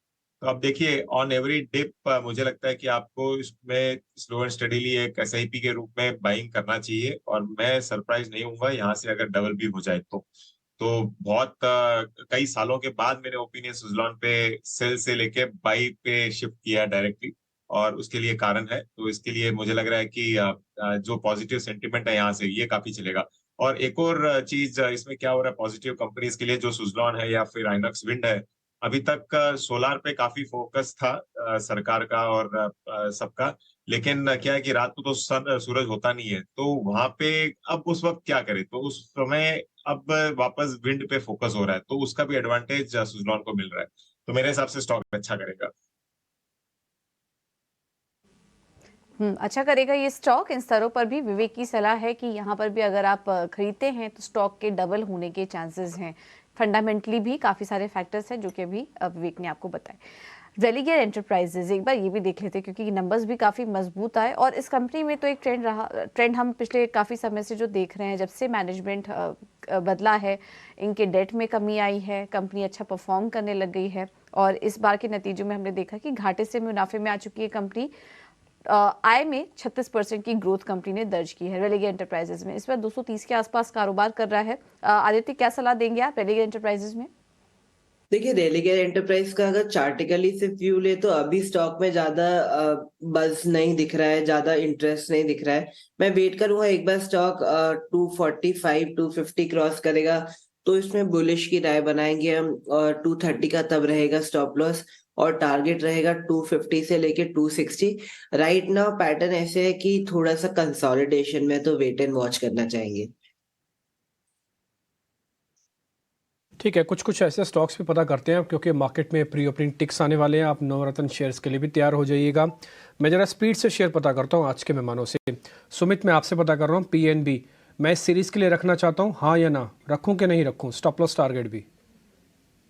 देखिए बिल्कुल, आप 3 से 4 सेशन से आप देखिए एक लोअर लेवल से बाइंग अपॉर्चुनिटी बन रही है, तो बिल्कुल आप मेंटेन कीजिए। यहाँ पे स्टॉप लॉस मेरे लिए रहेगा करीबन 71.50 का और टारगेट रहेगा यहाँ पे 80 का। टारगेट 80, 71 का स्टॉप रख सकते हैं, सीरीज़ के लिए भी रख सकते हैं। SCL tech, Akshay, SCL tech, इस सीरीज के लिए प्लस करके रखूं कि छोड़ दूं? SCL tech. जी, HCL टेक आप सीरीज के लिए प्लस करके रख सकते हैं। मेरा मानना है कि आईटी में आज या कल जल्दी आपको एक वापस एक तेजी का दौर मिलेगा। एक ब्रेकआउट पॉइंट है 1280, इसके ऊपर स्ट्रॉन्ग मोमेंटम पिकअप होगी HCL टेक में। 1320 तक मैं टारगेट देख रहा हूं, तो 1260 के नीचे स्टॉप बना के HCL टेक में आप बाय होल्ड कीजिए। मोमेंटम पकड़ना है तो 1280 के ऊपर पार्टिसिपेट कीजिए। अगले 3 महीने के लिए IOC, आदित्य आपकी तरफ से रिकमेंडेशन। मैं 1 जनवरी को सौदा काटूंगा, 1, 2, 3 तारीख को, जब भी मेरे को मौका लगेगा मैं तब काटूंगा। मैं 2 महीने रखना चाहता हूँ शेयर को, नवंबर दिसंबर। IOC। देखिए, सारी ऑयल रिलेटेड कंपनीज में अच्छी बढ़ोतरी देखने को मिल रही है, तो वॉल्यूम भी बहुत सिग्निफिकेंट है। तो आपने जैसे बोला 2 महीने का नजरिया है, तो इसको 95.05 में बाय कर सकते हैं। 88 का रहेगा स्टॉप लॉस, और टारगेट रहेगा 102 से लेके 110 का। विवेक जी, MCX पर आपका टेक क्या है? जो टेक्निकल्स वालों ने हेल्प करनी थी वो काफ़ी अच्छे से हेल्प की हमारे पैनल ने, और हमको 2200-2300 तक पहुंचाया। लेकिन अभी मेरे को ना फंडामेंटल व्यू पॉइंट भी चाहिए MCX पर। जिनके पास पड़ा हुआ है अभी भी रखें क्या, ये और चलेगा? देखिए डिम्पी, इन दामों में कॉस्टली लग रहा है। मेरे मतलब अपनी कई बार बात हुई है, जब ये 1500-1600 था उस वक्त चीप लग रहा था, लेकिन 2400 में डेफिनेटली आपको इसका अगर पेग रेशियो भी देखो तो करीबन 7-1 नंबर पे आएगा, तो काफी कॉस्टली है। हाँ, ऑन डेप्स और एब्सोल्यूट लॉन्ग टर्म, मतलब एब्सोल्यूट लॉन्ग टर्म मतलब आप 5 साल प्लस की बात कर रहे हो तो स्टॉक अच्छा करेगा। और देखिए ये है कमोडिटी सेगमेंट में, और जितना रिटेल पार्टिसिपेशन और FII और डोमेस्टिक पार्टिसिपेशन जितना स्टॉक मार्केट में होता है उतना MCX में नहीं है अभी भी। तो लॉन्गर टर्म में अच्छा करेगा, लेकिन 2000 के नीचे जाता तो मैं कंफर्टेबल रहूंगा। इन दामों में थोड़ा सा केयरफुल। ठीक है, तो यहाँ पर एंट्री मत लीजिए। 2000 के आसपास या उसके थोड़ा नीचे मिले तब गिरावट पर यहाँ पर एंट्री लेने की सलाह MCX पर। लेकिन चलिए अब आगे बढ़ते हैं, और शरद हमारे साथ जुड़ चुके हैं, और वो आपको बताएंगे आज के नवरत्न स्टॉक्स जिनमें खबरों के चलते आज एक्शन देखने को मिल सकता है। शरद बताइए।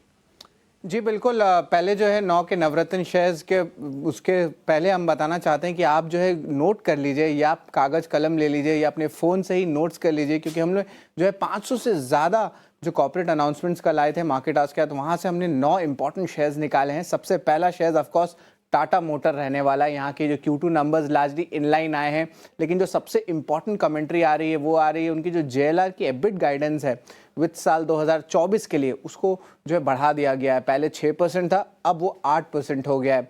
और आगे जाते उन्होंने कहा है कि इस साल में जो सेकेंड हाफ FY24 में जो प्रोडक्शन है उसमें एक अच्छी इंप्रूवमेंट देखने मिल सकती है। अब इसके कारण, क्योंकि जो सप्लाई चेन इश्यूज है वो अब सॉल्व हो गए हैं, ओवरऑल कंपनी की डेट लेवल्स भी कम हो गई हैं। तो पहला स्टॉक रहने वाला है आपका टाटा मोटर्स। दूसरा स्टॉक रहेगा JK लक्ष्मी सीमेंट, और यहाँ पे देखें तो इनके नंबर्स बहुत अच्छे आए हैं, स्ट्रॉन्ग आए हैं, और मार्जिन्स में भी देखें तो 130 बेसिस पॉइंट्स का इजाफा हुआ है। और अगर मैनेजमेंट कमेंट्री की बात करें तो वो कह रहे हैं कि जो डिमांड मोमेंटम है वो अगले साल भी जो है एक अच्छी स्पिलओवर देखने मिल सकती है। तीसरा स्टॉक रहेगा रेलिगर एंटरप्राइजेज। यहाँ पे भी नतीजे शानदार आए हैं, और देखा जाए तो कंपनी एक टर्न अराउंड स्टोरी हो रही है। और इस क्वार्टर में अगर आप बात करें ईयर ऑन ईयर बेसिस पे, तो कंपनी भी जो है घाटे से मुनाफे में आई है। तो ये हमारा तीसरा स्टॉक हुआ। चौथा स्टॉक KPI ग्रीन एनर्जी। यहाँ पे 2 मेगावाट का इनको एक बड़ा सोलर अवार्ड आया है। विंड और सोलर एक हाइब्रिड प्रोजेक्ट होती है उसके लेके, और उत्तराखंड गवर्नमेंट के साथ भी एक बड़ी पार्क जो होती है 500 मेगावाट की सोलर पार्क के जो है उन्होंने करार किया है। तो ये हो जाता है आपका चौथा स्टॉक।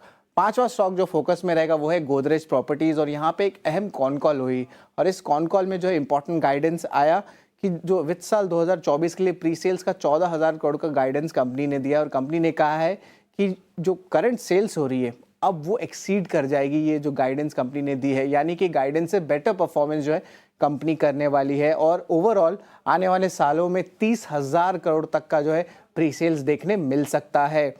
छठवां स्टॉक रहेगा मिंडा कॉर्पोरेशन, और यहाँ पे जो है दिग्गज mutual fund house Kotak mutual fund house ने लगभग 0.6% स्टेक की एक्विजिशन की है, यानी कि लगभग 14 लाख शेयर्स की। और कंपनी में जो म्यूचुअल फंड्स की होल्डिंग है वो 10% से ऊपर है, और बड़े दिग्गज प्लेयर्स एक्सिस म्यूचुअल फंड जैसे ऑलरेडी शामिल हैं। सातवां स्टॉक फोकस में रहने वाला है ग्रुप ऑफ स्टॉक्स। यहाँ पे जो है एनसीआर रिलेटेड जो न्यू दिल्ली रीजन के जो कैपिटल रीजन है उस एरिया में जितने भी आपके इंफ्रा और रियल्टी प्लेयर्स है वो इम्पैक्ट हो सकते हैं। स्टॉक्स जैसे कि Anantraj, Godrej properties, NBCC, max ventures. अब यहाँ पे रीज़न ये है कि सेंटर ने जो है सेंट्रल गवर्नमेंट ने ऑर्डर दिया है कि जो नॉन एसेंशियल कंस्ट्रक्शन वर्क है वो जो है कम कर दी जाए या बैन कर दी जाए, क्योंकि एयर पोल्यूशन के इश्यूज आ रहे हैं। 7वां स्टॉक के बाद जो है सबसे इंपॉर्टेंट आता है बिग बोल्ड ब्रोकरेज का। यहाँ पे जो है फोकस में रहेगा अपोलो हॉस्पिटल्स। अब यहाँ पे मॉर्गन स्टैनली ने जो इनिशिएट कर दिया है ओवरवेट के साथ, और जो लक्ष्य रखा है वो रखा है ऑलमोस्ट 6,101 रुपीज़ पर शेयर का। आरओसीज जो रेशियोज होती है उसमें एक अच्छी इंप्रूवमेंट देखने मिल रही है, और उनका मानना है कि अगर वो अपनी स्टेक बेचते हैं 24/7 की जो उनकी फार्मेसीज है, तो अगर वैल्यूएशंस अच्छे रहे तो बाजार में जो है स्टॉक को री रेटिंग करने का चांस मिल सकता है। आखिरी स्टॉक जो 9वां स्टॉक रहेगा वो फोकस में रहेगा, वो है मैन इंडस्ट्रीज, और ये जो है पूरी खबर है इस पे, और यहाँ पे जो बज़ है कि कंपनी को एक बड़ी ऑर्डर मिल सकती है, आपके पाइप्स की ऑर्डर, और ये जो है आपके ऑयल एंड गैस सेगमेंट में आ सकती है। कंपनी का मार्केट कैप रफली 1400 करोड़ का है, और पिछले एक महीने में स्टॉक ऑलरेडी 20% ऊपर है। और याद रखिए जो इनके पीयर सेट्स है रत्नामणि मेटल्स, इन्होंने भी अच्छे नंबर्स लाए हैं, और जो ऑयल एंड गैस सेगमेंट है वहाँ पे बड़ी ऑर्डर्स देखने मिल रही है। अगर आप मिडल ईस्ट ले लीजिए या अब डोमेस्टिक भी ले लीजिए तो ओवरऑल खबर के दम पे जो है आज मैन इंडस्ट्रीज जो है वो भी फोकस में रहेगा।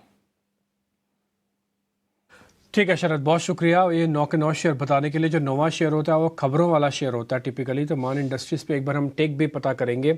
लेकिन आपको बता दें, अगर आप कई बार बिज़ी होता है सुबह आदमी 8 बजे, 8:30 बजे, 8:45 बजे तक बिज़ी होता है, कहीं जाना होता है, ऑफिस में कोई और काम होता है, बच्चों को स्कूल जाना होता है, तो इसलिए हमने ये जो आपके सामने रखा है ना ये नवरत्न शेयर्स, ये ठीक मार्केट से खुलने से पहले रखा है, और साथ ही साथ हम वो टाइम बैंड भी अब चला देते हैं ताकि आपको पता लग जाए कि 10, 12, 15 मिनट के बाद आपका बाज़ार भी खुल जाएगा। तो आप पूरी तरह से जितना हमसे कोशिश हो पाएगी हम आपसे कनेक्ट करने की और बेहतर से बेहतर चीज़ों को रखने की आपके सामने हमारी जो कोशिश है वो आज भी जारी है। आगे बढ़ते हैं, खुश बोरा हमारे साथ जुड़े हैं। खुश का पहले स्वागत करते हैं और उनसे उनके ट्रेड पता करते हैं, फिर मैं मान इंडस्ट्रीज़ भी पता करूँगा उनसे। खुश, बहुत शुक्रिया, thank you very much again समय देने के लिए। एक बार जरा आप बताएंगे आपके आज के share sir. Dimpy, first up very good morning to you, सारे दर्शकों को भी very good morning. And on a lighter note, जो आप 9 बजे के बारे में अभी मेंशन कर रहे थे, शायद इसीलिए मेरा टाइम भी 9 बजे का रखा गया है अपीयरेंस का इंटरव्यू के लिए। But as I said that's on a lighter note. देखिए ओवरऑल सेटअप यहाँ पे अब थोड़ा सा पॉजिटिव होता हुआ नजर आ रहा है। 19,200 से लेके 19,550 की जो बैंड है हम उसमें जा रहे हैं, but that's a positive sign. So मेरे हिसाब से यहाँ पे जब तक एक पॉजिटिव बायस बना हुआ है, लॉन्ग ट्रेड इनिशिएट करें, but don't consider the market to be out of the woods yet. थोड़ा सा यहाँ पे रिस्क मैनेजमेंट का ध्यान रख के चले, स्टॉप लॉसेस को बिल्कुल ध्यान में रख के चले। निफ्टी बैंक जो बहुत क्लियरली अब तक का सबसे weak rather the weaker index रहा है, यहाँ पे आप देखें तो 200 डे मूविंग एवरेज को क्रॉस करने का अटेम्प्ट है। आज गैप अप ओपनिंग इसके ऊपर होती है तो 43,700 तक एक मूव हो सकता है। And just on a very quick note, अब जब मार्केट गिर रहे थे अबाउट लास्ट वीक, तो पुट राइटर्स को बहुत लॉसेस हो रहे थे। ये मेरे हिसाब से अब कॉल राइटर्स के लिए अप्लाई होगा, बिकॉज अगर आप देखें तो 19,000, 19,100 एंड नाउ 19,200 पे अच्छा खासा बेस था, और मार्केट्स उनको गैप अप के साथ क्रॉस कर रहा है। तो कॉल राइटर्स को यहाँ पे हो सकता है कि थोड़ा सा पेन फील हो रहा हो। ऑप्शन राइटिंग में टिपिकली थोड़ा सा सावधान और सचेत रहें। Even though the vols are low, the movement itself is probably hurting a little. जहां तक स्पेसिफिक एक्शन की बात है, 2 कॉल्स हैं मेरे। पहला है देखिए CDSL, इस स्टॉक पे मोमेंटम बना हुआ है, आप देखें तो फॉलो थ्रू अच्छा आ रहा है, लेकिन साथ ही साथ डिलीवरी एक्शन जो है, वॉल्यूम एक्शन जो है, ये भी अच्छा पिकअप हो रहा है। तो 1560, 1600 के नियर टर्म टारगेट्स के लिए CDSL बाय करें, 1480 ये आपका स्टॉप लॉस रहेगा। जो मेरा दूसरा पिक है दैट इज सायंट। ये स्टॉक एक अच्छा सा बेस बना के एक रिकवरी अटेम्प्ट कर रहा है, बिल्कुल अपने 20 और 50 डे मूविंग एवरेज के कन्वर्जेंस पे है, जो 1680 के पास है। अभी फिलहाल ऐसा लग रहा है कि जो ओपनिंग है इसके ऊपर हो सकती है, तो इस लेवल को 1680 को क्रॉस करते ही आप देखेंगे कि यहाँ पे 1710, 750 के जो टारगेट्स हैं ये इन प्ले आ जाएंगे। ऑन द डाउन साइड 1640 ये मेरा स्टॉप लॉस रहेगा। ओके ठीक है, 2 शेयर होते हैं जो खुश्क ने दिए हमको, दोनों सी से शुरू होते हैं। एक तो CDSL, ये कल भी कई मेहमानों की लिस्ट में था, परसों हमने भी आपको नोटिस करवाया, आज कुछ आपको फिर से नोटिस करवा रहे हैं CDSL, और दूसरा है साइंट। अब अपनी स्क्रीन पर देख पा रहे हैं, ये जो इस समय का भाव है ना, ये वही सारे भाव हैं जो इंडिकेटिव टिक्स के अंदर आ रहे हैं, ये कल के फ्रीज भाव नहीं है। ठीक, तो 9:08 हो चुके हैं। मोटा मोटी मार्केट अब अपने टिक्स को क्लोज भी कर रहा होगा। मैं एक बार ज़रा जल्दी से निफ्टी और बैंक निफ्टी के लेवल्स आपको वापस से दिखा दूंगा, फिर हम चर्चा को आगे बढ़ाएंगे। एक बार ज़रा निफ्टी दिखाइए स्क्रीन पर और बैंक निफ्टी। निफ्टी का जो फ्रीज है वो करीब करीब 100 पॉइंट से ऊपर 107 पॉइंट है। सेम विद बैंक निफ्टी, वो भी करीब 300 पॉइंट ऊपर खोलेगा। दोनों अपने रेजिस्टेंस एरिया के ऊपर खुल रहे हैं, इसलिए नोटिस कर रहा हूँ। 43,300 बैंक निफ्टी का था, उसके ऊपर टिका रहा है, और निफ्टी का 19,200 है, उसके ऊपर टिका रहा है। तो थोड़ा सा हाथ बदला होगा, मेरे को ऐसा लगता है, और उसके बाद फिर मार्केट अपनी दिशा को तय करेगा। वो कवरिंग की भी कर सकता है और साइडवेज की भी कर सकता है। तो बी प्रिपेयर, गैप का फ़ायदा उन्हीं लोगों को मिलेगा जो सिस्टम में है। जो शेयर फ्रीज हुए हैं, जरा मैं वो लेवल्स आपको दिखाता हूँ। टाटा मोटर स्क्रीन पे दिखाइए, 4% ऊपर खुल रहा है। Apollo hospital 1.5%। LTI माइंडट्री 3 दिन से हम आपको नोटिस करवा रहे हैं, आज फिर से 1.5%, 5,000 का लेवल भी पार हो गया इसमें। और एक बजाज फाइनेंस का शेयर है, ये भी करीब 1% ऊपर खुल रहा है। विवेक सर, बजाज फाइनेंस पे एक बार आपकी रिकमेंडेशन। देखिए, बजाज फाइनेंस बाई रहेगा with target of around 9,000 rupees. क्यों? जब जियो आया था, जियो फाइनेंस, और उसके बाद में काफी हलचल थी बाजार में कि जियो का फाइनली क्या होगा, और उसका प्रेशर बजाज फाइनेंस पे। फाइनली अब बाजार को ये भी एक सेंस ऑफ रियलाइजेशन हो गया है कि जो क्लाइंट बेस है वो क्रिएट करने में जियो फाइनेंस को काफी टाइम लगेगा, और उसका हो सकता है कि बिजनेस मॉडल ही एकदम अलग हो। तो बिजनेस अनक्लियर है, और जो बजाज फाइनेंस का डिसबर्शंस जो ट्रैक पे था पहले, वहीं पे वापस आ चुका है। तो बुलिश रहेगा स्टॉक पे व्यू, और मुझे लग रहा है कि इसमें आपको बाई ही करना चाहिए। और mid cap, in fact mid cap and small caps costly है, लेकिन जो लार्ज कैप्स है इंक्लूडिंग बजाज फाइनेंस, आज के दिन लग रहा है कि जब रैली होगा आपको 12 से लेके 15% का अगर आगे चल के मिलेगा इस। बजाज फाइनेंस मौजूदा स्तर पर आप खरीदारी करके चल सकते हैं स्टॉक में। अब निफ्टी और बैंक निफ्टी की तो बात हुई, लेकिन क्विकली एक कमोडिटी मार्केट पर भी अपडेट ले लेते हैं। हमारे साथ विश्व मोहन जुड़ चुके हैं बताने के लिए कि इस वक्त वहां पर शुरुआत कैसी हो रही है और क्या क्या ट्रेडिंग के व्यूज निकल कर आ रहे हैं। विश्व मोहन, बताइए। देखिए, जिस तरह से फेड के बयान आए हुए थे और ब्याज दरों में स्थिरता अब आ रही है, उस वजह से अब गोल्ड में भी यहाँ पर स्थिरता दिख रही है। लेकिन आज एक अहम रिपोर्ट है जिस पर गोल्ड मार्केट की नज़र रहेगी, बुलियन मार्केट की नज़र रहेगी। यूएस में जो जॉब रिपोर्ट आएंगे, वहाँ से क्या संकेत मिलते हैं, उससे दिसंबर की बैठक का भी अनुमान लगाया जा सकता है। लेकिन आज दायरे में है, 60,900 के आसपास है सोना, चांदी है 71,300 के नीचे। कच्चे तेल की बात करें तो यहाँ पर भी दायरे में ही कारोबार हो रहा है, 6,880 के आसपास MCX पर क्रूड है। नेचुरल गैस में भी हल्की कमजोरी है। बेस मेटल्स की बात करें तो लेड को छोड़कर ज्यादातर काउंटर्स ऐसे हैं जहां पर आज तेजी दिख रही है, और 0.25% के आसपास की तेजी है। आज के दिन के लिए आपको ट्रेड कहां पे करना है, तो गोल्ड और सिल्वर जो करंट लेवल दिख रहा है, इससे उस करंट लेवल से ऊपर आने पे थोड़ी तेजी आने दीजिए, फिर यहां पर बेचने की सलाह है। गोल्ड नीचे की तरफ वापस से 60,750 तक सोना आ सकता है, और चांदी में भी लग रहा है जो करंट लेवल है वहां से 700-800 रुपए की और तेजी दिखे, उसके बाद ही चांदी को बेचना चाहिए। लेकिन कच्चा तेल गिरावट पर खरीदने की सलाह, लग रहा है कि ट्रेंड अभी भी तेजी का है, तो जो करंट लेवल है वहां से 50-60 रुपए और नीचे आए तो कच्चे तेल में खरीदारी की पोजीशन बना सकते हैं। तो ये आज दिन के लिए 3 ट्रेडिंग कॉल्स आपके लिए है। ठीक है, तो आज की ट्रेडिंग कॉल्स आपको बता दी है विश्व मोहन ने। और विश्व मोहन लगातार आपको मार्केट खुलने से पहले थोड़ा आइडिया दे देते हैं कि हाँ, बाजार किस तरह से आपको ट्रेड करते हुए दिखेगा। खैर एनी हाउ, अब मार्केट में खुलने का थोड़ा समय बाकी है, अभी 3 मिनट का। एक JK लक्ष्मी आज हमने सुबह डिस्कस किया था, वो 6% ऊपर खुल रहा है। एक और शेयर है टाटा मोटर्स का DVR भी, ये भी आपको नोटिस करा दूँ, टाटा मोटर्स की तर्ज पर ही 4% ऊपर खुल रहा है। कॉन्कोर के नंबर्स मिले जुले थे, बट ये शेयर ठीक है, 2.5% ऊपर है। आदित्य, अक्षय आप जरा चेक कीजिए, कॉन्कोर कंटेनर कॉर्पोरेशन, ये शेयर ठीक है, आज खुलते प्लस करें क्या पोस्ट नंबर्स? जी बिल्कुल डिम्पी जी, पॉजिटिव सेटअप लग रहा है। एक पॉसिबल शॉर्ट टर्म रिवर्सल देखने को मिल सकता है। 680 का बेसिंग फॉर्मेशन है कंटेनर कॉर्प, तो प्लस करके चले। सपोर्ट 680 का है, अपसाइड आपको 720 तक बन सकता है पोजिशनल। इंट्राडे की बात करें तो 700 से 710 का टारगेट बन सकता है।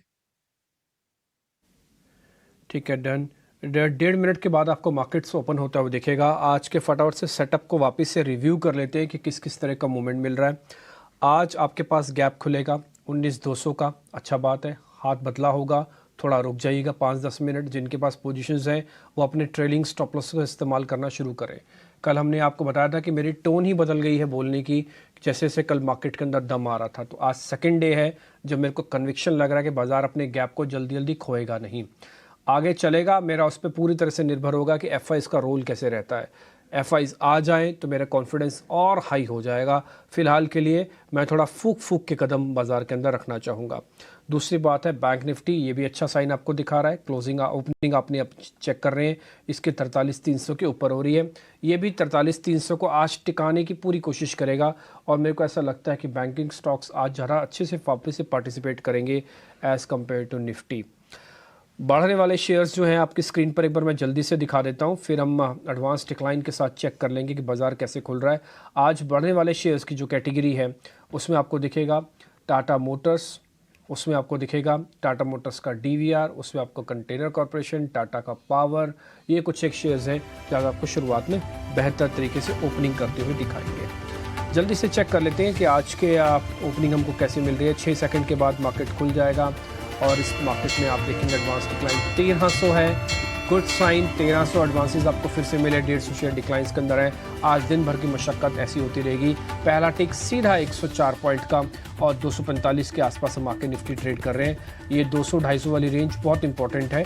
अब टिपिकली रेजिस्टेंस एरिया ये 43,300 के आसपास बैंक निफ्टी, और यहाँ पर अपने को सौदे जो अपने आज गैप अच्छा मिल रहा है वो आप अपनी सारी स्क्रीन पर देख पा रहे हैं। 1% तक के गैप के साथ वो ट्रेड आपको ओपन होते दिख रहे हैं। आते हैं निफ्टी पे, अपोलो हॉस्पिटल के पास करीब 1%, LTI माइंट्री, hero MotoCorp, Bajaj finance और टाटा मोटर्स, ये वो कुछ एक शेयर्स हैं जहां पर आज 1 से लेकर 4% तक की मूवमेंट है। ये सारे शेयर्स आप अपनी स्क्रीन पर देख पा रहे होंगे। आते हैं लूजर्स पे, एनटीपीसी थोड़ा सा दबाव में है, वैसे कुछ ज़्यादा दबाव नहीं है। मैं कुछ एक और शेयर्स भी आपके लिए चेक कर देता हूँ जहाँ पर मार्केट का मोमेंटम काफ़ी स्ट्रॉन्ग है। जेके लक्ष्मी सीमेंट है, इसके अलावा कंटेनर कॉरपोरेशन है, आइडिया भी आज ठीक खुला है, एमसीएक्स भी ठीक है, पीएफसी भी ठीक है। ये कुछ एक और शेयर्स हैं जो आज आपको शुरुआत में थोड़ा बेहतर नोट पे आपको दिखते हुए दिखेंगे। आज जो शेयर कमज़ोर है उसमें केएसबी पंप है, उसमें 361 के नाम से कंपनी है, वो ब्रोकिंग से जुड़ी हुई है, वो कमज़ोर खुला है। सफ़ायर के अंदर थोड़ी बहुत कमज़ोरी आपको दिख रही होगी। तो ये कुछ एक शेयर्स हैं जहाँ पर आज शुरुआती प्रेशर भी है। सधी हुई सी शुरुआत आज आपको मार्केट की होती हुई दिख रही है। 1500 शेयर ऊपर हैं। मैं थोड़ी देर में आपको विक्स दिखाऊंगा, 15 मिनट के बाद विक्स देखना चाहिए, फिर एडवांस डिक्लाइन भी 15 मिनट के बाद हम देखेंगे। लेकिन आप जो लेवल्स देख पा रहे हैं निफ्टी के, काफ़ी इंपॉर्टेंट है। थोड़ी देर रुकना पड़ेगा आपको, बस एक बार क्लियर हो जाए ना तो आप यकीन मानिएगा आज फ्राइडे का सेशन भी है, शॉर्ट कवरिंग अच्छी आने के बढ़िया चांसेस बन जाएंगे। तो ये कुछ इंडाइसिस पे हमने आपके सामने व्यू पॉइंट रखा। पूजा जल्दी से आपको कुछ छोटे मझोले शेयर्स के बारे में बता देंगी, फिर हम मेहमानों से कॉल्स लेना शुरू करेंगे। स्टॉक्स में भी काफ़ी अच्छा एक्शन है, ज़्यादातर स्टॉक्स हरे निशान में कारोबार कर रहे हैं, स्पेशली नतीजों का जो रिएक्शन है वो स्टॉक देख रहे हैं। आईईएक्स में हमने थोड़ी देर पहले बात की थी, 1.5% की मजबूती वहाँ पर है। पावर शेयरों में आज अच्छी तेज़ी है, टोरेंट पावर, बीएचईएल यहाँ पर अच्छी तेज़ी है। इसके अलावा कंटेनर कॉर्प 5% की मजबूती के साथ ये स्टॉक भी खुला है। इस बीच अगर गिरने वाले शेयरों पर नजर डालें तो clean science, max health care जैसे स्टॉक्स हैं जो कि हल्की कमजोरी के साथ यहाँ पर कारोबार कर रहे हैं। कुछ और स्टॉक्स जहाँ पर कि नतीजों का रिएक्शन है, इसमें जेके लक्ष्मी सीमेंट, ये स्टॉक है 5% ऊपर। इसके अलावा सुजलॉन में भी करीब 4% की तेजी है। रत्नामणि मेटल्स देखेंगे तो यहाँ पर भी नतीजों का रिएक्शन दिख रहा है और स्टॉक है 4.5% ऊपर। तो काफ़ी अच्छी शुरुआत है मिड कैप और स्मॉल कैप इंडेक्स की भी, और हम देख रहे हैं कि नतीजों का असर यहाँ पर काफ़ी ज़्यादा है। ज़्यादातर स्टॉक्स हरे निशान में ही यहाँ पर ट्रेड होते हुए दिखाई दे रहे हैं। ठीक है, अब हम जरा मेहमानों के पास चलते हैं और उनसे ओपनिंग के सौदे लेते हैं। आदित्य, आपसे करते हैं शुरू, बताइए सर। देखिए, अभी मुझे काफी अच्छी स्ट्रेंथ लग रही है, तो मैं एक्चुअली निफ्टी के साथ ही जाना चाहूंगा। निफ्टी में मुझे लगता है कि अब वो समय आ चुका है जहां पे शॉर्ट कवरिंग आपको बाजार में देखने को मिल सकती है इंस्टीट्यूशंस की साइड से। तो निफ्टी को बाय करेंगे 19,250 में, और स्टॉप लॉस रहेगा इसमें 19,050 का, और टारगेट रहेगा 19,450 से लेके 19,600। तो I think Nifty, bank Nifty बहुत ही बुलिश फेज में आ चुके हैं, और अभी एक monster rally could be just around the corner on back of short covering. ठीक है, तो आप तो इंडेक्स पे सीधा ही बाय कर रहे हैं, तो आपकी एक बाय कॉल आई है निफ्टी पे। निफ्टी 450 के टारगेट आप सामने स्टैंपिंग कीजिए तो लेवल्स डालिए। जो हमारे प्रोड्यूसर साहब हैं, वो इसलिए होगा ताकि उससे क्लियर हो जाए कि क्या बात हो रही है। नहीं तो सोचेंगे कि लोग निफ्टी के लेवल्स ही बता रहे हैं, है ना। तो निफ्टी बकायदा बाय है, 450 का टारगेट है, और आप इसमें स्टॉप रखना चाहें तो करीब 200 के आसपास या थोड़ा उससे नीचे एक स्टॉप रखना चाहें तो आप रख सकते हैं, ठीक है। अक्षय, आपका ओपनिंग का सौदा। मैं रिलायंस में बाय करने की राय रखूंगा। एक पॉजिटिव सेटअप है, रिवर्सल का पॉसिबल कैंडिडेट देखने को मिल रहा है। आज सुबह ओपनिंग टिक्स में भी पॉजिटिव ओपनिंग है, और ओवरऑल अगर आप देखें तो रिजल्ट के बाद लॉन्ग एडिशन के संकेत मिल रहे हैं डेरिवेटिव सेगमेंट में। तो आप टारगेट बना के चलिए 2400 तक रिलायंस में। ट्रेड में स्टॉप लॉस 2295 तक बनेगा, तो buy Reliance for a target of 2400।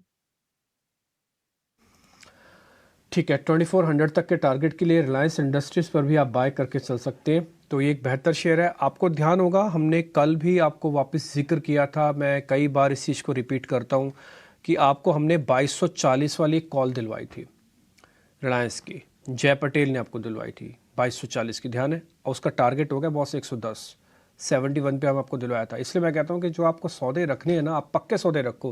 ये मैं 3 दिन से नोटिस करवा रहा हूँ। अगर आपको यकीन नहीं हो रहा तो हमारा कल का वीडियो, परसों का वीडियो, तरसों का वीडियो उठा के देख लो, आपको पता लग जाएगा। अभी 109 हो गई है। अच्छे शेयर पकड़ के रखो, कहीं बाजार नहीं जा रहा है। ये वॉलिटिलिटी उन्हीं लोगों को परेशान करती है जिनके पास इंटेलिजेंस नहीं है, या जो इधर उधर कुछ भी मिल रहा है, कुछ भी ले रहे हैं, कुछ भी ले रहे हैं, कुछ भी बेच रहे हैं। वो मत करो आप प्लीज़, ये मेरी रिक्वेस्ट है। पैसा बहुत कीमती चीज़ है, बड़ी मेहनत से कमाया जाता है, ठीक है। रिलायंस इंडस्ट्रीज हो गया अक्षय के तहत। सुमित जी, आपका सौदा।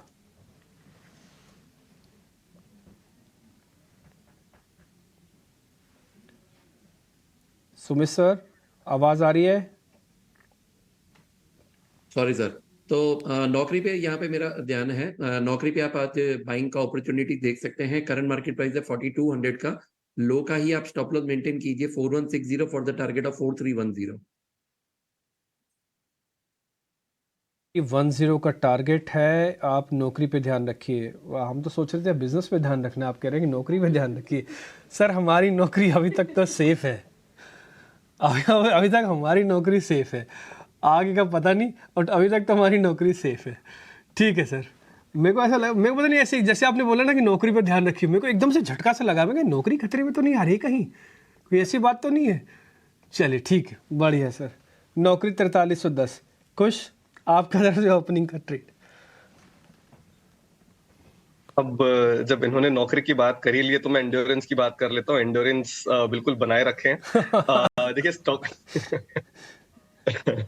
देखिए स्टॉक में एक अच्छा सा कंसोलिडेशन चल रहा है, लेकिन एक पॉजिटिव बायस के साथ ट्रेड हो रहा है। और पिछले कुछ दिनों से देखें तो वॉल्यूम और मोमेंटम में भी अगर देखें तो तेजी देखने मिली है। अब 20 डे मूविंग एवरेज और 50 डे मूविंग एवरेज का एक कंजेशन जोन था, जिसको आज स्टॉक ने क्रॉस किया है, सस्टेन कर रहा है। तो मेरे हिसाब से यहाँ पे एक अपस्विंग आपको देखने मिल सकता है 1645 के लेवल तक, और उसके बाद 1680 के जो लेवल्स हैं ये भी इन प्ले आएंगे। And on the down side जो मेरा स्टॉप लॉस रहेगा वो 1580 के करीब रहेगा। तो endurance tech is something that I have on my radar. आज नाम भी बड़े अच्छे अच्छे से आए हैं। पहला निफ्टी, फिर दूसरा रिलायंस, तीसरा नौकरी, चौथा एंड्योरेंस। तो आज सारे पॉजिटिव नाम के साथ आज बढ़िया से शुरुआत हुई है मार्केट की। बस आज भगवान से यही प्रार्थना है कि हे भगवान, आज मार्केट का जो गैप मिला ना, इसको किसी तरह से मेंटेन रखना। कल दिन में भी एक बार ऐसा हुआ कि कहीं गैप ही ना ख़त्म हो जाए, लेकिन बाजार में वापस से थोड़ी बाइंग आ गई। और आज मैं आदित्य के साथ थोड़ा कन्विक्शन मेरा भी हाई है कि मेरे को लगता है कि निफ्टी ने वो रास्ता खोला है जहाँ पर 100-200 पॉइंट की और शॉर्ट कवरिंग आ सकती है, बट थोड़ा और मेहनत करनी पड़ेगी। कुछ IT वाले स्टॉक्स को भी आगे आना होगा। विवेक सर, आपसे मैं आज के ओपनिंग का ट्रेंड तो नहीं पता करूंगा, लेकिन आज के ओपनिंग के हिसाब से कोई ऐसा शेयर जो आप देना चाहें जिसको हम रख भी लें, कोई दिक्कत नहीं हमको, रखने में भी है। डिम्पी, आप लोग सब लोग पॉजिटिव वर्ड्स की बात कर रहे हो, तो मैं भी थोड़ा सा पॉजिटिव ही जाऊंगा। एक कंपनी है प्रकाश इंडस्ट्रीज, ये माइनिंग में है। इसको अभी कई लाइसेंसेस वापस रिन्यूअल मिला है, और ये स्टॉक करीबन 60-70 से लेके लगातार 200 रुपए जाके अब 150 के आजू बाजू घूम रहा है। प्रमोटर लगातार अपने प्लेस शेयर्स रिलीज करवा रहे हैं। प्रमोटर्स अपने आप मतलब मार्केट में बाइंग भी कर रहे हैं खुद के स्टॉक्स को, और मुझे लग रहा है कि अगले साल तक ये कंपनी प्रॉफिट आपको दिखाएगी। तो 1 साल के व्यू के साथ आप इसमें ग्रेजुअली बाई कीजिए, और मुझे लग रहा है कि काफी प्रकाश डालेगा आपके पोर्टफोलियो पे। एज ए डिस्क्लोजर, हमने ऑलरेडी लिया हुआ है और क्लाइंट्स को भी रिकमेंडेशन दिया हुआ है। विवेक जी, आपका किस रेट पे लिया हुआ और आपके क्लाइंट्स ने किस रेट पे लिया ये? हमने 71 रुपए में लिया हुआ है। सर आपका तो पैसा डबल हो गया। अरे मिस भी हो गया ना, 200 में बेचा नहीं।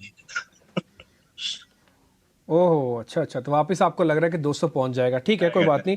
आप विवेक जितना कॉन्फिडेंस तो मत रखिएगा। आप जितना भी वॉल्यूम लेना चाहते हैं अपना आधा कर लेना, ठीक है। तो आप अपने आधे वॉल्यूम, क्योंकि सर का कंफर्ट लेवल बहुत ज़बरदस्त है इसके अंदर, 200 का टारगेट है इसके अंदर फिलहाल के लिए, तो आप कम वॉल्यूम के साथ भी ट्रेड कीजिए। आज अच्छी बात ये हमने आदित्य से शुरू किया और प्रकाश पे ख़त्म किया, तो आदित्य का प्रकाश के साथ ही सारी ट्रेडिंग कॉल्स आपके सामने हमने कंप्लीट कर दी है। अब आगे का सिलसिला पूजा आपको और बता रही है। बिल्कुल। नतीजों में ही डॉक्टर लाल पैथ लैब्स के भी नंबर्स आए। स्टॉक अब आ चुका है 4% ऊपर। इसको एक बार हाईलाइट करेंगे, इस पर स्ट्रैटेजी भी समझने की कोशिश करेंगे, क्योंकि नतीजे काफ़ी मजबूत आए हैं। मुनाफे में 52% की बढ़त हुई है। स्टॉक में करीब करीब अब 100 अंकों की तेज़ी आ चुकी है। सुमित, कोई ट्रेड देख रहे हैं आप डॉक्टर लाल पैथ लैब्स में? देखिए बिल्कुल यहाँ पे चार्ट जो है वो बिल्कुल पॉजिटिव है। आप देखिए पिछला जो रेजिस्टेंस था स्टॉक का 2500, आज स्टॉक उसके ऊपर ही सस्टेन कर रहा है और प्रीवियस हाई के ऊपर भी कर रहा है। तो यहाँ पे जिनके पास ऑलरेडी होल्डिंग है आप बिल्कुल बनाए रखें। 2440 का एक ट्रेलिंग स्टॉप लॉस यहाँ पे मेंटेन कीजिए और टारगेट रहेगा यहाँ पे 2770 का। आदित्य, रियल एस्टेट स्टॉक्स पर अपनी राय दीजिए। आज फिर से अच्छी बाइंग है। सुबह हम हाईलाइट भी कर रहे थे इसको कि रियल एस्टेट स्टॉक्स में अच्छी तेजी देखने को मिल सकती है। ब्रिगेड एंटरप्राइजेज है 2.5% ऊपर। प्रेस्टीज एस्टेट्स, ओबराय रियल्टी, शोभा जैसे स्टॉक्स भी अच्छी मजबूती के साथ कारोबार कर रहे हैं। यहाँ पर क्या कहीं ट्रेड के मौके देख रहे हैं आप? इसमें ट्रेड के मौके देख रहा हूँ। जो रियल एस्टेट की तेजी है ये अभी सिर्फ शॉर्ट टर्म नहीं है, ये actually start of a fresh leg of rally हो सकता है, क्योंकि बहुत टाइम से रियल एस्टेट काउंटर्स एक कंसोलिडेशन में थे और अभी आपको एक पॉजिटिव न्यूज फ्लो मिल रहा है हर जगह से कि बुकिंग्स बहुत अच्छी हो गई, बहुत अच्छी डिमांड देखने को मिल रही है बहुत सारी सिटीज में। तो साथ ही चार्ट भी ये दर्शा रहे और वॉल्यूम्स भी बहुत बेहतरीन हो रहे, तो बिल्कुल बुलिश राय बनेगी। ब्रिगेड एंटरप्राइज का अगर मैं चार्ट देखूं तो काफी बुलिश पैटर्न बन रहे हैं, उसको बाय किया जा सकता है 642.50 में। स्टॉप लॉस रहेगा 610 का और टारगेट रहेगा 670 से लेके 750 का। एक बार जरा लिकर स्टॉक्स सारे वापस से लेके आ सकते हैं स्क्रीन पर आप क्या? USL, UBL, Tilak Nagar industries, ये खासकर 3 शेयर्स तो बिल्कुल दिखाइएगा। इसमें से यूबीएल एक हमने आज आपको कॉल दी थी, 6 रुपये ऊपर है बाकायदा। यूएसएल 10 रुपये ऊपर है। एक बार तिलक नगर भी दिखा दीजिए। तिलक नगर इंडस्ट्रीज़ के नाम से एक कंपनी है, तो वो शेयर भी आज आपको ऊपर ही दिखना चाहिए। ठीक, विवेक जी, इनमें से कोई शेयर पसंद आपको? UBL, USL, Tilak Nagar. देखिए यूबीएल अच्छा लग रहा है मुझे, और कंपेयर टू यूएसएल, इनफैक्ट दोनों ही मेरे पोर्टफोलियो में है, यूएसएल और यूबीएल। लेकिन लग रहा है कि इन दामों में यूबीएल परफॉर्मेंस आपको दिखा सकता है आगे चल के। और ओवरऑल डीपी जी देखिए, जो लिकर स्पेस है ये इलेक्शन टाइम का एक उनका सीजन होता है, तो अगले इलेक्शन तक मई तक आपको दिखेगा कि काफी अच्छा सेल्स होगा लिकर का बिकॉज ऑफ इलेक्शंस। तो उस बेसिस पे मुझे लग रहा है कि अगले 6 महीने तक ये कंपनी अच्छा परफॉर्मेंस दे सकती है आपको। इंटरेस्टिंग। तो आप ये कह रहे हैं कि यूबीएल आपकी बाय है। आज हमने सुबह चार्ट के बेसिस पर भी यूबीएल आपको नोटिस करवाया था, ज़रूर ध्यान रखिएगा इन शेयर्स पे। एक और शेयर जिसकी मैं वेट कर रहा था कि आईटी का पार्टिसिपेशन आ जाए बाजार के अंदर, वो इन्फोसिस के अंदर मेरे को 1% का मूव से थोड़ा ट्रस्ट सा आ रहा है। मैं अभी भी मिड कैप आईटी पे ज़्यादा विश्वास रखता हूँ, लेकिन फिर भी मैं ट्रस्ट थोड़ा कर सकता हूँ। अक्षय, आपसे होगा इस सवाल, इन्फोसिस पे अगर कोई ट्रेड लेना हो तो कैश में ले, फ्यूचर्स में ले कि ऑप्शंस में ले? जी, इन्फोसिस में अगर आप देखें तो फर्स्ट ऑफ ऑल डेरिवेटिव्स में 1400 के कॉल में बहुत स्ट्रांग एक्टिविटी देखने को मिल रहा है। गए 2 दिन से ये स्ट्रांग ओपन इंटरेस्ट का बिल्डअप हो रहा है। मेरा मानना है कि शायद ओटीएम कॉल्स बाय हो रहे हैं, तो अब इसमें हालांकि अभी वीकेंड है तो यहाँ पे जो प्रीमियम डेप्रिसिएशन का रिस्क रहता है ऑप्शंस में, तो आप पार्टिसिपेट कीजिए फ्यूचर्स में। यहाँ पे चार्ट स्ट्रक्चर एक रिवर्सल के संकेत दे रहा है, तो इन्फोसिस में आपको 1420 तक टारगेट ट्रेडिंग के हिसाब से मिल सकते हैं, तो बाय करके चलिए Infosys with stop loss of 1360 for a target of 1420 in the future segment. Okay ठीक है। आज ना भसीन साहब एक बार मेटल्स पे काफ़ी बुलिश थे, तो मैं इसी में से एक मेटल से जुड़ी हुई कंपनी, प्योर मेटल तो नहीं है, और की कंपनी है NMDC, उसके बारे में जिक्र करना चाहूँगा। एक बार खुश आप चेक करेंगे NMDC। भी ओवरऑल स्ट्रक्चर पॉजिटिव है। अगर आप देखें तो यहाँ पे 20 डे मूविंग एवरेज का सपोर्ट लेके स्टॉक रिबाउंड कर रहा है। मोमेंटम थोड़ा सा फिजल आउट हुआ है, रादर स्लगिश कह सकते हैं, फिजल आउट मैं नहीं कहूंगा, बट थोड़ा सा स्लगिश है। बट जिस तरह से ओवरऑल सेटअप है, और अगर हम इसको मार्केट कॉन्टेक्स्ट में देखें तो मेरे हिसाब से यहाँ पे और अपस्विंग जो है कंटिन्यू रह सकता है। इसका नियर टर्म हाई जो था 168 के करीब का, वो बिल्कुल आपके लिए as a first target tag करना चाहिए। एक बार वो क्रॉस होता है तो 180 तक के लेवल्स जो हैं ये आएंगे इन प्ले। तो बिल्कुल अच्छे खासे मोमेंटम में है, और जो डाउन साइड था ये भी बहुत ज्यादा डीप नहीं था। 20 डे मूविंग एवरेज के सपोर्ट से ही स्टॉक रिबाउंड कर रहा है, तो ये भी एक स्ट्रेंथ का साइन है। ऑन द डाउन साइड जो मैं स्टॉप लॉस लेके चलूंगा, ये 152 के पास लेके चलूंगा। कई बार आपने पॉलिटिकल पार्टीज को नारे लगाते हुए देखा होगा, अब की बार 300 के पार, अब की बार 400 के पार। कुछ वैसा ही ना मेरे को फीलिंग आता है चंबल को देख के। ये हर बार नारा लगता है कि अब की बार में 300 के पार, लेकिन ये 300 के पार जाता नहीं। पता नहीं इसको 300 पे क्या हो जाता है, शेयर रुक सा जाता है। आज फिर से वॉल्यूम से अट्रैक्ट कर रहा है, ब्रेकआउट से अट्रैक्ट कर रहा है, अपने 200 दिनों के एवरेज इसने ब्रेकआउट कर रहा है, एक्सपोनेंशियल मूविंग एवरेज, लेकिन ये 300 के पार नहीं जा रहा। सुमित जी जरा आप ही ध्यान लगा के और बताइए कि क्या करना है इसमें चंबल फर्टिलाइजर्स में। जैसे आपने 300 की बात बोली, वैसे ही 260 टू 270 का जोन है जो बार बार यहाँ पे सपोर्ट का काम कर रहा है।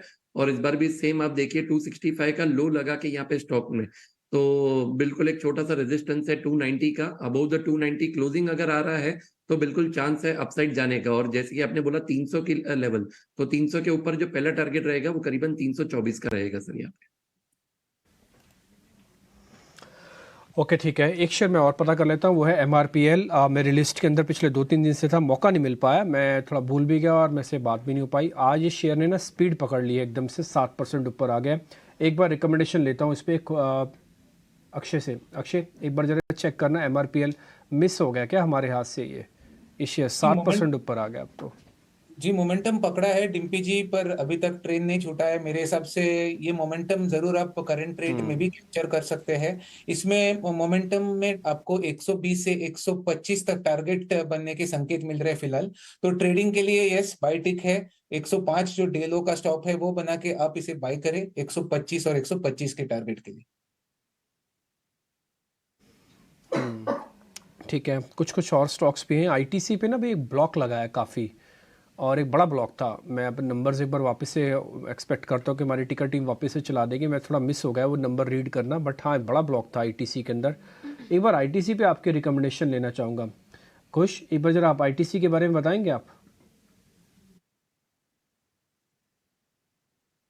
डिम्पी देखिए, अगर नियर टर्म में देखें तो बिल्कुल हल्के से मैं कह सकता हूँ डाउन ट्रेंड में ही चल रहा है। कंसोलिडेशन ऐसे कह सकते हैं, बट स्ट्रक्चर के हिसाब से देखो तो लोअर हाईज का एक पैटर्न बन रहा है। अब अच्छी बात ये है कि अब एक जो इसके स्ट्रॉन्ग सपोर्ट जोन्स हैं 430 से लेके 415 420 का जो रेंज है इसके आसपास आ गया है। एक हल्का सा रिबाउंड यहाँ पे अटेम्प्ट होता हुआ नजर आया है। तो अगर कोई अग्रेसिव ट्रेडर हो और फर्स्ट रिबाउंड को कैच करना चाहें, so it's not a bad idea कि यहाँ पे एक बाय पोजीशन बना के चलें। टिपिकली देखिए जब इसमें मोमेंटम नहीं रहता तब भी इसको अगर आप चाहें तो इन्वेस्टमेंट के तौर पे बिल्कुल लेके रख सकते हैं।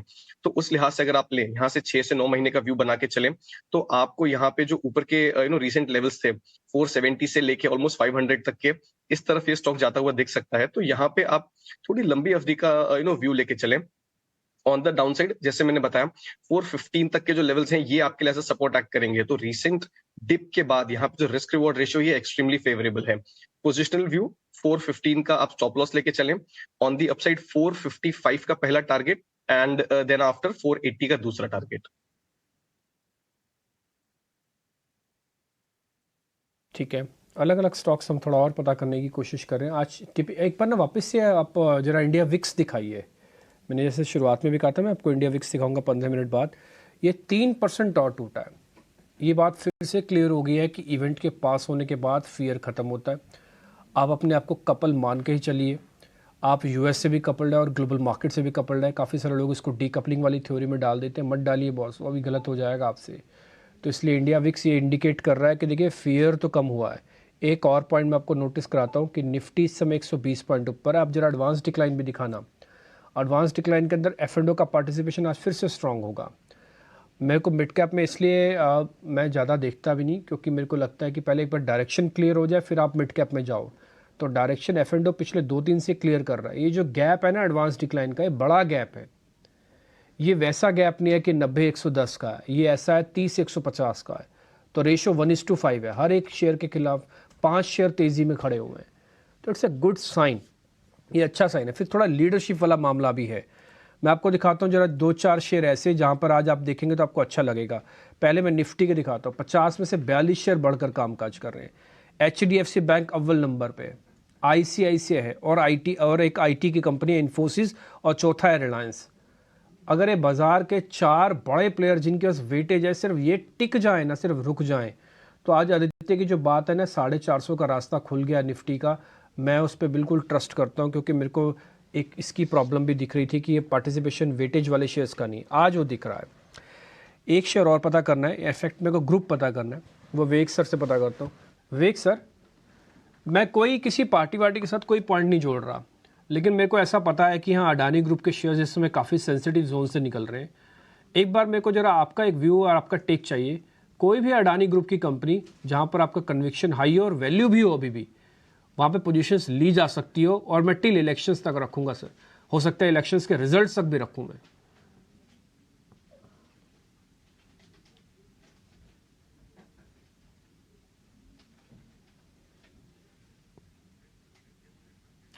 ओ, विवेक जी से बात नहीं हो पाएगी, तो फिर एक काम करते हैं, ये खुश से पता करते हैं, वो थोड़ा फंडा वाला एंगल भी इसके अंदर जोड़ देंगे। खुश, जरा आप देख के बताइए। तो मेरी पोजीशनिंग आपको पता लग गई ना, मैं कम से कम रखूंगा 5-6 महीने अडानी ग्रुप का कोई भी एक ऐसा शेयर।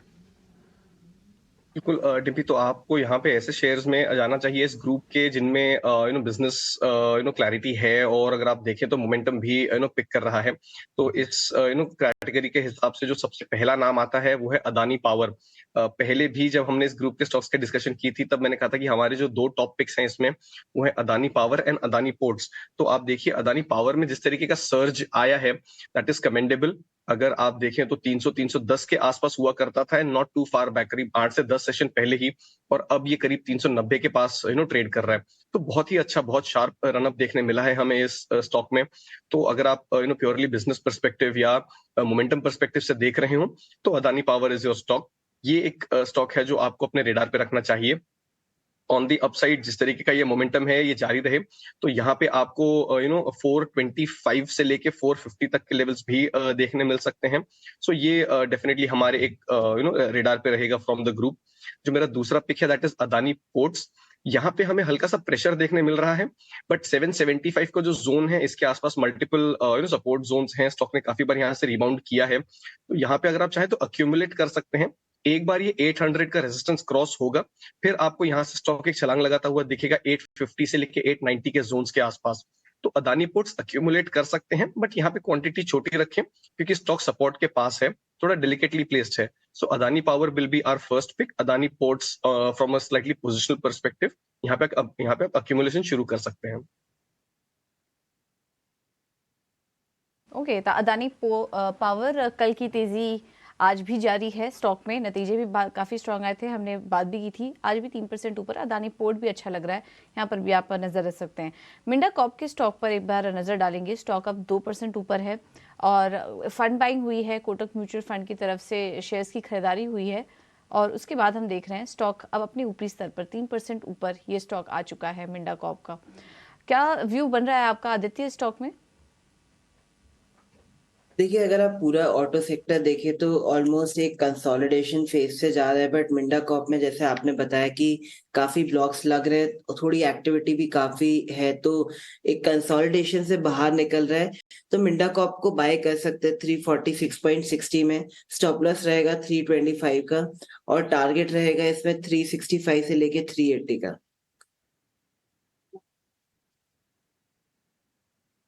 ठीक है, मिंडा कॉर्प पे एक खबर भी है आज। मैं मिंडा कॉर्प पे शायद म्यूचुअल फंड्स ने बाय की है, कोटक ने कुछ बाय किया है, करीब 13 लाख शेयर, ऐसा ही कुछ है मिंडा कॉर्पोरेशन के अंदर। यस, उनमें बाइंग है आज की, तो ये पॉइंट भी है। अब जरा ऑप्शंस के चैंपियन को अपने साथ जोड़ते हैं। सोनी पटनायक हमारे साथ जुड़ी हैं। वो आपको बताएंगे ऑप्शंस के चैंपियन।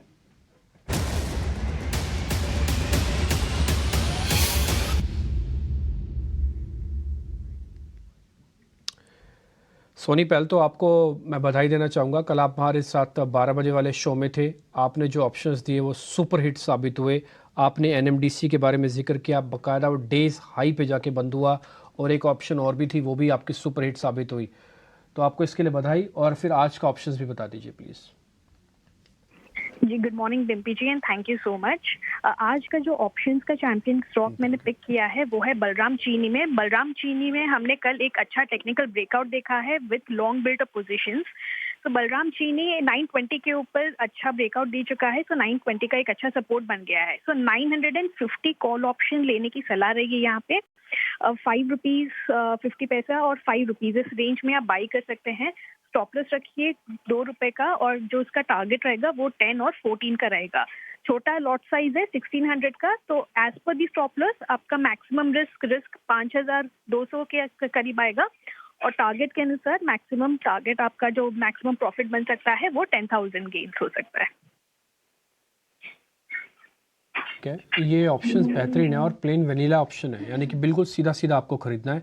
450 की कॉल है, बहुत सामने पड़ी है, 5 रुपये में प्लस करो, 10 का टारगेट है और उससे ऊपर भी जा सकता है। 2 रुपये का स्टॉप लॉस है। रिस्क टुवर्ड जस्टिफाइड है, 1:2 का रखा है। 10,000 पे आएंगे, 5,000 पे जाएंगे। एक लॉट से भी काम बन सकता है। 1600 का लॉट साइज है, मल्टीप्लाई करेंगे तो पैसे आ जाएंगे 5,000 आराम से। ठीक, तो आपके लिए ये प्लेन वेनिला कॉल बलरामपुर चीनी, इस पे ध्यान रखिए। और एक और पॉइंट भी, ये इकलौता एफ&ओ का शुगर काउंटर है। दूसरा पॉइंट, ये टिपिकली जल्दी जल्दी बैन में भी नहीं जाता। तीसरा पॉइंट, इसकी ऑप्शंस काफ़ी एक्टिव इसलिए भी हो सकती हैं क्योंकि इसकी ये ट्रेडिशनली थोड़ा 2-4 दिन ना कंटिन्यू इफेक्ट दिखाता है। ये ऐसा नहीं कि एक दिन आएगा दूसरे दिन नहीं चलेगा। शुगर काउंटर्स 2-3 दिन एक साथ चलते हैं। तो इस कॉल पे मेरा भी कन्विक्शन हाई आ रहा है। 450 की स्ट्राइक की कॉल एट द मनी, 5 रुपये मिल जाएगी। 10 से 14 रुपये तक का टारगेट, 2 रुपये का स्टॉप लॉस। अच्छे से नोट कर लीजिएगा, फोटो वोटो खींच लीजिए ताकि बाद में कभी पूछना हो, जानना हो तो आपके पास वो पिक्चर रहे। आगे बढ़े, और कुछ एक और स्टॉक्स पे। टाइटन पे आज पूजा ने सुबह चर्चा की थी और बाकायदा विवेक जी ने उस पर अपनी हाँ भी भरी थी। टाइटन अभी ठीक चल रहा है और इस पर एक बार वापस से व्यू ले लेते हैं। एक बार अक्षय आप जरा चेक करेंगे टाइटन। जी, टाइटन में अगर आप सबसे पहले ओपन इंटरेस्ट मैं इधर क्रूशियल मानूंगा, क्योंकि यहाँ पे स्टॉक में जो ओपन इंटरेस्ट पोजीशनिंग है 3300 के कॉल में काफी स्ट्रॉन्ग एक्टिविटी दिख रही है।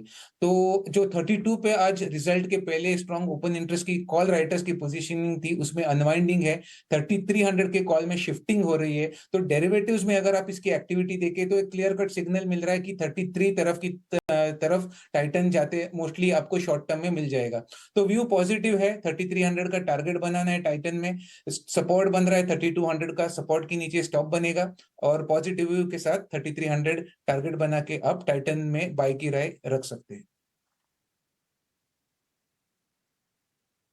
टाइटन में खरीदारी करने की सलाह। इसमें कुछ और भी स्टॉक्स हैं जहां पर की बाइंग नजर आ रही है। बिरला सॉफ्ट, कल भी नतीजे आए थे कंपनी के, अच्छी तेजी थी और आज भी वो तेजी कंटिन्यू हो रही है। स्टॉक में 2% का उछाल है बिरला सॉफ्ट में। अक्षय, कोई ट्रेड देख रहे हैं आप बिरला सॉफ्ट में? सॉफ्ट जो है आईटी क्षेत्र से है, और आईटी मेरे हिसाब से अभी नेक्स्ट राउंड आईटी पार्टिसिपेट करेगा। तो बिरला सॉफ्ट एक बहुत ही तेज स्ट्रॉन्ग चार्ट पैटर्न में दिख रहा है, पर इसके अभी एक छोटा सा प्रॉब्लम है कि ये एक स्ट्रॉन्ग रेजिस्टेंस के आसपास आ रहा है जो जनवरी 2022 में दिखे थे। तो यहाँ पे मैं कहूंगा कि थोड़ा आप, अगर आपके पास ऑलरेडी होल्डिंग है इसमें, तो आप 590 और 600 के आसपास मुनाफा वसूली कर ले, क्योंकि एक बहुत स्ट्रॉन्ग ट्रेडिंग रेजिस्टेंस है जो एक साल के बाद ये लेवल्स रिविजिट हो रहे हैं। यहाँ पे फ्रेश बाय रिकमेंडेशन मैं नहीं करूंगा क्योंकि एक बहुत स्ट्रॉन्ग रेजिस्टेंस पे है। मुनाफा वसूली करिए, थोड़ा स्टॉक को स्टेबल होने देते हैं, बाद में इसे रिव्यू किया जाएगा। तो भी देखिए नतीजों के पहले ऊपर है 3.5%। आज नंबर्स आने वाले हैं, अभी आए नहीं है, लेकिन अच्छे नंबर्स के ही अनुमान है क्योंकि पिछले क्वार्टर ही मैनेजमेंट ने जो गाइडेंस दी थी वो काफ़ी अच्छी थी, पॉजिटिव साइड थी। और आज नतीजों के पहले ऊपर तो है ये स्टॉक, लेकिन क्या करना चाहिए? अभी कोई ट्रेड देख रहे हैं आप सुमित जोमेटो पर, या फिर छोड़ दे, नतीजों के बाद ही कोई व्यू बनाएंगे? देखिए, ओवरऑल अगर चार्ट का स्ट्रक्चर का बात करें तो बिल्कुल अपने एक रेजिस्टेंस को टच करके स्टॉक रिवर्स हो रहा है जो 102 से 105 का था। तो अगर जिसके पास होल्डिंग है यहाँ पे आप बिल्कुल बने रहिए, एक राउंड फिगर 100 का ही आप स्टॉप लॉस मेंटेन कीजिए। और स्टॉक जैसे ही 114 115 का लेवल अगर क्रॉस कर रहा है तो बिल्कुल और अपसाइड यहाँ पे मोमेंटम बन सकता है। जो पिछला रेजिस्टेंस था करीबन 130 तक की लेवल्स भी यहाँ पे टच हो सकती है। तो बाकी दूसरी जो चीज रहती है रिजल्ट्स, बिल्कुल आज की तारीख में वॉलेटिलिटी बहुत रहती है आफ्टर रिजल्ट्स, तो थोड़ा सा यहाँ पे वेट करें और सस्टेन करने का ट्राई करें। सस्टेन हो रहा है, आप अपना बाइंग पोजीशन यहाँ पे बनाएं। सुमित, अक्षय, आदित्य, खुश हमारे साथ बने हुए हैं। हम बैक टू बैक सवाल पूछ रहे हैं। सुमित जी, कुछ ज़्यादा सवाल तो नहीं पूछ लिया? आप थक तो नहीं गए हैं? आपको ब्रेक तो नहीं लेना 2-4 मिनट का? सर, जहाँ पे आपका पैशन है वहां पे थकावट नहीं होती है कभी। अरे वाह, बहुत बढ़िया, ये हुई ना बात। आदित्य, आप तो नहीं थके ना? कंटिन्यू करोगे ना अभी आप? नहीं नहीं, बिल्कुल करेंगे, पर बाजार ऐसा है कि थोड़ी वॉलेटिलिटी बनी हुई है, तो मजा आ रहा है वॉलेटिलिटी का ऐसा है। बाजार में क्या होता है, ग्रीड एंड फेयर खुश होता तो है, भी वैसे ताज़ा ताज़ा ही है। बाजार में जैसे ग्रीड और फेयर होता है, वैसे यहाँ पे भी वही है, जितना मेहनत उतना रिवॉर्ड। ये तो है, ये तो सही बात आप कह रहे हैं। खैर, खुश तो अभी आए 9 बजे, तो इनसे तो पूछना ही नहीं है। खुश, आप तो बिल्कुल अभी अभी आए हो, आपको क्या थकावट होनी है? हम बैठे ना सुबह से 8 बजे से, तो और उससे पहले से आया हूँ मैं। ठीक है ना, आपसे नहीं मैं पूछूंगा। अक्षय, आप तो नहीं थके ना? नहीं डिम्पी जी, आपकी दमदार कमेंट्री सुन रहे सुबह 8 बजे से, तो कुछ थकावट नहीं है। अरे सर, बहुत बहुत शुक्रिया, थैंक यू वेरी मच। हाँ खुश, आप कुछ कह रहे थे, बताइए ना, आप कुछ कह रहे थे। मैं कह रहा था डीपी, बम्बई की गर्मी में हम 4-4 घंटे T20 मैचेस खेलते हैं मुंबई के मैदान में, तो ये तो फिर भी कंफर्टेबल है। हाँ, वाह, बहुत बढ़िया। ये हो ना जज्बा, ये सो कहते हैं ना जुनून। खैर, बहुत ही बढ़िया, शानदार। अब एक काम मेरे लिए आप छोटा सा और कर दीजिए। अक्षय, आपने ना मेरे को आज सुबह रिलायंस इंडस्ट्रीज प्लस करवाया और आप ये कह रहे हैं कि 2400 आ जाएगा। कोई ऑप्शन दे सकते हो? मेरे एक ऑप्शन का टारगेट पूरा हो गया 2240 वाली का। मेरे को ना फ्यूचर लेना नहीं है, मेरे को ऑप्शंस ही लेनी है रिलायंस में अभी तक, तो मैं कोई ऑप्शंस दे दो। ऑप्शंस में यहाँ पे आपको थोड़ा मेरे हिसाब से क्योंकि अगर अभी वीकेंड है, 2 दिन में अगर फ्लैट भी रहेगा आज रिलायंस, तो थोड़ा सा टाइम वैल्यू डेप्रिसिएशन हो सकता है। तो आपको या हीरो या जीरो वाला कामकाज करना पड़ेगा यहाँ पे, अगर रिलायंस में करना है तो बहुत डीप ओटीएम की कॉल में मैं पार्टिसिपेट करने की राय दूंगा। पूरे नवंबर के लिए आप इसमें पार्टिसिपेट करें और होल्ड करके चले। तो यहाँ पे आप 2360 ये जो स्ट्राइक है रिलायंस की, उसमें आप बाई की पोजीशन बना सकते हैं। मेरा व्यू है कि ये रिलायंस 2400 तक चला जाएगा। डीप ओटीएम में काफी पार्टिसिपेशन देखने को मिल रहा है, तो वो कॉल में अपने को पार्टिसिपेट करना है। पर स्टॉप लॉस के जरिए फिलहाल एक स्टॉप लॉस ना रखे, अगले हफ्ते मूवमेंट देख लेंगे कैसे चलेगा। मेरे हिसाब से चल जाएगा स्टॉक। और जो अगर वो लेवल 2400 भी छू जाता है, तो ये जो ऑप्शन का प्रीमियम है आराम से 2x से 3x हो सकता है। डन, बढ़िया। ये अच्छी आपने स्ट्राइक हमको दे दिया है, थोड़ी हल्की भी है, सस्ती भी स्ट्राइक है, और इसमें आप कन्वर्ट कीजिए। जिनका 2240 वाला प्रॉफिट बुक हो गया है ना, वो आप इसमें रोल कर जाइए, आप इसमें आ जाइए अब 2360 वाली ऑप्शंस में। ये थोड़ा स्लाइटली ऊपर की कॉल है, आपके काम आने वाली कॉल है, और 30 तारीख की एक्सपायरी, चिंता की बात ही नहीं है। मैं थोड़ा ना वीक शेयर भी पता कर लेता हूँ जहाँ पर आज मार्केट का मोमेंटम ठीक नहीं है। NTPC, एक बार सुमित जी जरा आप चेक करेंगे। आज शुरुआत में इसने गैप डाउन किया NTPC ने। NTPC आपको कैसे दिख रहा है? मैं पुट भी ले सकता हूं सर, अगर ये इसको थोड़ा और नीचे जाना है तो। लेकिन थोड़ा सा यहाँ पे वेट करना चाहूंगा। अगर आपको पुट बाय करना है तो यहाँ पे एटलीस्ट एक अवर्ली कैंडल 232 के नीचे अगर मुझे क्लोजिंग दे रही है, तो फिर मुझे और यहाँ पे मेजर डाउनसाइड नजर आ रहा है। बट टिल द टाइम मैं एक वेट करूंगा यहाँ पे। एक सौदा मैं और पता कर लेता हूँ। आज सुबह ही डॉक्टर लाल पैथ लैब के बारे में पूजा ने आपको बताया भी था, इसके रिजल्ट्स भी अच्छे थे, शेयर मोमेंटम में है, और इस मोमेंटम का मैं आज मंडे ट्यूसडे 2-3 दिन फ़ायदा और लेना चाहता हूँ। 5.5% आ गया है। कितनी समझदारी है खुश इसको प्लस करना। अभी ये निकल गया क्या रिजल्ट्स के बाद से? मैं रिस्की ट्रेड नहीं लूँगा बॉस, मेरे पास पैसा लिमिटेड है और मेरे को अच्छे सौदे चाहिए।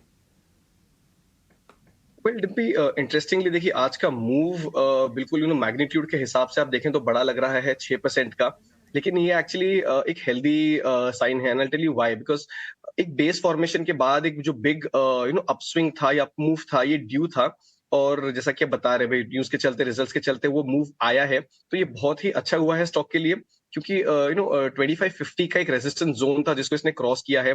वॉल्यूम्स पिछले 2 से 3 दिनों में पिक हुए थे, तो यहाँ पे अगर आप देखें तो अब तो ये रेजिस्टेंस के ऊपर निकला है, तो यहाँ पे मेरे हिसाब से और अपसाइड जो है ये बन सकती है। हालांकि अगर कोई थोड़ा सा कॉशियस हो तो डिप्स के पास बाय करें।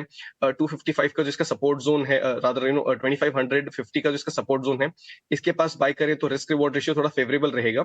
सो ऑन द अपसाइड मेरे हिसाब से यहाँ पे 2685 एंड 2725 के जो 2 लेवल्स हैं ये आपको देखने मिल सकते हैं इस मोमेंटम में। और जो अब मेरा स्टॉप लॉस मैं प्लेस करूंगा 2500 के आसपास प्लेस करूंगा। तो एक अच्छा ब्रेकआउट आया है, volume backed much due breakout था इसमें, तो ये मोमेंटम जो है जारी रह सकता है। मोमेंटम कंटिन्यू करेगा, थोड़ा सा बाइंग और डिप्स आपको करना चाहिए। देखिए 6% ऊपर मैं ऐसा नहीं कह रहा कि शेयर चल नहीं सकता, चल सकता है। कई बार ना रिस्क रिवॉर्ड नाम की एक चीज़ होती है कि आपको कंफर्ट हो रहा है कि नहीं हो रहा है। मैंने 3.5-4% पे देखा तब मेरा कंफर्ट था, अब मैं 6% पे देख रहा हूँ, मेरा कंफर्ट नहीं है। मेरे को लगता है मैं स्विंग का बेनिफिट उठाना चाहता था, मेरे हाथ से बहुत सारी चीज़ें निकल गई हैं, इसलिए बाइंग ऑन डिप्स है। 2500 तक का रखिए आप टारगेट स्टॉप लॉसेस के अंदर, और कोई डिप मिल जाए तो प्लस कर लीजिएगा, छोड़ना है तो छोड़ दीजिएगा, ऐसी कोई बड़ी बात नहीं है। आपको ना कल आदित्य ने एक सौदा बताया था डेल्टा कॉप का, ऑप्शंस का ट्रेड क्लोजिंग में। आदित्य उसका टारगेट लग गया क्या? ये 2-3% शेयर ऊपर आया, इसलिए मैं पूछ रहा हूँ। आपने एक बुल स्प्रेड बताया था ना डेल्टा में कल। जी बिल्कुल, मैंने बताया था 132.50 का कॉल खरीदना है और 140 का बेचना है, तो टारगेट आ ही गया है, ऑलमोस्ट 140 स्टॉक छू गया है, तो target is almost achieved. The profit delta corp से प्रॉफिट बुक करके बाहर निकले, या फिर आप आगे की कॉल में रोल करवा रहे हो? इसमें बुक कर सकते हैं क्योंकि ऊपर का कैप है, तो आपका प्रॉफिट पोटेंशियल तो उतना ही है। पर फ्रेश अगर डेल्टा कॉप में पोजीशन बनानी है तो 135 का पुट वापस बेच सकते हैं, क्योंकि स्टॉक का अभी बेस फॉर्मेशन हो गया और गिरावट के ज्यादा संकेत नहीं है, ज्यादा पॉसिबिलिटी कम लगती है। इधर कंसोलिडेट करके स्टॉक वापस ऊपर जाएगा तो पुट राइटिंग की जा सकती है with a defined stop loss. चलिए ठीक है, तो ये है सलाह डेल्टा कॉप पर शानदार तेजी, और कल के ऑप्शन की रणनीति भी आपके सामने, तो बेहतरीन स्ट्रैटेजी आपको सुझाई थी। चलिए अब आगे बढ़ते हैं और नतीजों पर वापस से फोकस करेंगे। और आज इंडिगो के भी नंबर्स आने वाले हैं, एविएशन स्पेस भी इस बीच फोकस में है। हम देख रहे हैं ट्रैवलिंग डिमांड में भी काफ़ी अच्छी तेज़ी देखने को, अच्छा रिकवरी देखने को मिली, तो वो नतीजों में कितना रिफ्लेक्ट करेगा ये भी समझने की कोशिश करेंगे। सौमित सरकार जुड़ चुके हैं हमारे साथ पूरा अपडेट लेकर। सौमित बताइए, इंडिगो के नतीजे कैसे रह सकते हैं? अगर सीक्वेंशियल बेसिस पे देखें तो एक muted set of numbers expected है इंडिगो से सेकंड क्वार्टर में, बट ये सीजनैलिटी के कारण भी है, क्योंकि अगर आप देखेंगे तो Q2 में एयर ट्रैफिक थोड़ा वीकिश साइड पे रहता है, क्योंकि लोग उतना घूमने नहीं जाते बाहर, तो थोड़ा week side of numbers expected है। अब अगर आप सीक्वेंशियली देखेंगे तो रेवेन्यू 12% नीचे हो सकता है। एबिटा अगर फॉरेक्स लॉस को एडजस्ट कर लो आप तो 69% नीचे हो सकता है।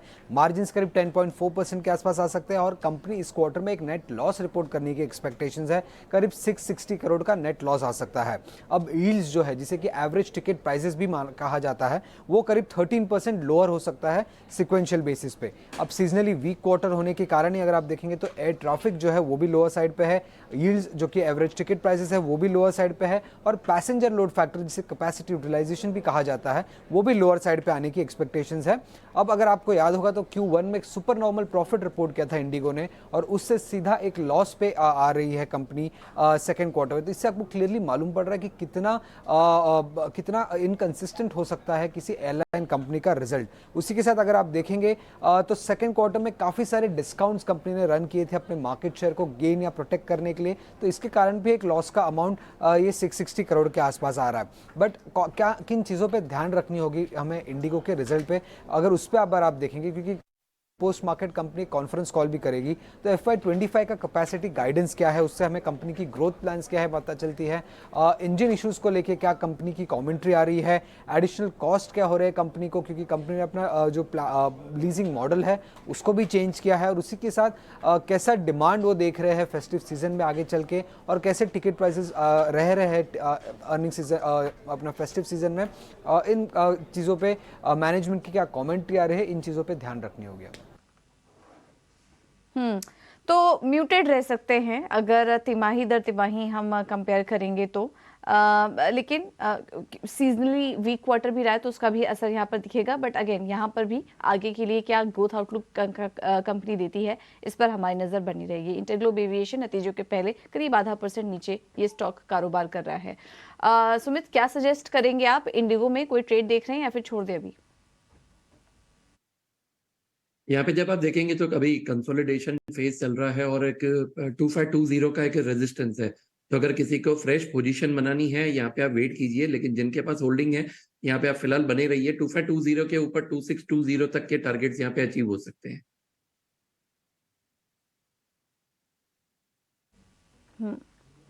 ओके, तो ये है सलाह इंटरग्लोब एविएशन पर। इस बीच हम देख रहे हैं कि आज एनबीएफसी फाइनेंशियल स्पेस चल रहे हैं, सरकारी बैंकों में अच्छी तेजी है। अगर चुनिंदा एनबीएफसी कंपनियों की बात करें तो JM financial, L&T finance holding, Manappuram finance, ये कुछ ऐसे स्टॉक्स हैं जहां पर कि आज अच्छी तेजी देखने को मिल रही है। कोई बहुत बड़ी वजह नहीं है, लेकिन ऐसी खबरें आ रही हैं कि आरबीआई ने जो अपना ओपन मार्केट ऑपरेशन है जिसके जरिए वो बॉन्ड खरीदती बेचती है, वो थोड़ा टाइम पहले ये शुरुआत उन्होंने कर दी है। उसका रिएक्शन अक्सर हम इस सेक्टर पर देखते हैं और आज बाजार भी तेज है तो उसका भी एक ट्रिगर मिल रहा है, लेकिन शानदार तेजी। एल&टी फाइनेंस होल्डिंग देखिए अब 3.5% ऊपर ये स्टॉक कारोबार कर रहा है। फाइनेंशियल स्पेस से आदित्य, आपसे राय लेना चाहेंगे, कोई कंपनी, कोई स्टॉक आप जो आपको अच्छा लग रहा है अभी ट्रेड के लिए? आपने एल&टी फाइनेंस बोला तो उसके ही चार्ट काफी बुलिश बन रहे हैं। अगर आप अभी देखें तो स्टॉक ऑलमोस्ट एक कंसोलिडेशन फेज में था और अब जिस हिसाब से स्टॉक ब्रेकआउट दे रहा है तो ऐसी पॉसिबिलिटी दिख रही है कि ज्यादा ऊपर तेजी बन सकती है। तो एल&टी फाइनेंस होल्डिंग को बाय कर सकते हैं 139 में और स्टॉप लॉस रहेगा इसमें 133 का और टारगेट रहेगा इसमें 145 से लेके 155 का। ओके, ठीक है। अक्षय, आज आपने सुबह एक ट्रेड दिया था ल्यूपिन का, वो लग गया क्या? टारगेट 1210 का था ना? एक बार जरा ल्यूपिन का चार्ट भी सामने लेके आई तो।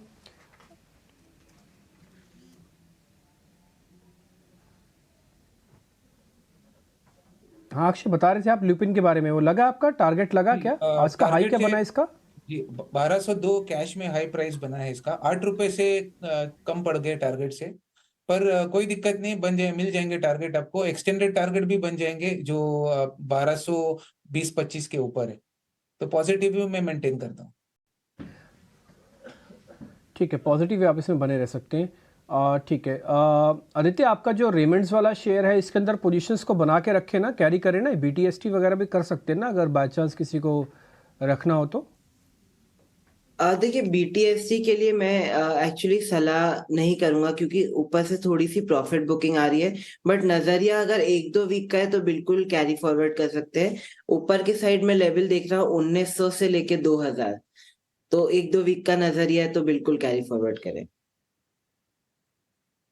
तो मैं सारे काउंटर इसलिए चेक करा रहा हूँ क्योंकि जिन्होंने पोजीशंस लिए हैं उनको पता लगता है कि हमने सुबह सुबह कहाँ पे पोजीशंस ली हुई है। सुमित जी, आपका लोढ़ा और एक असाही सॉन्गवॉन था, दोनों में कुछ चेंज करना चाहते हो आप? दोनों शेयर हम स्क्रीन पे ले आते हैं। एक बार लोधा और असाही सांगवान दोनों दिखाइए स्क्रीन पर। जी यहाँ पे बिल्कुल आप बने रहिए, बल्कि असाही ने तो एक बार 3% प्लस तक भी आज एक बेनिफिट दिया था, लेकिन ये दोनों कैरी फॉरवर्ड वाले ही सौदे हैं, तो आप बिल्कुल बने रहिए इस पे।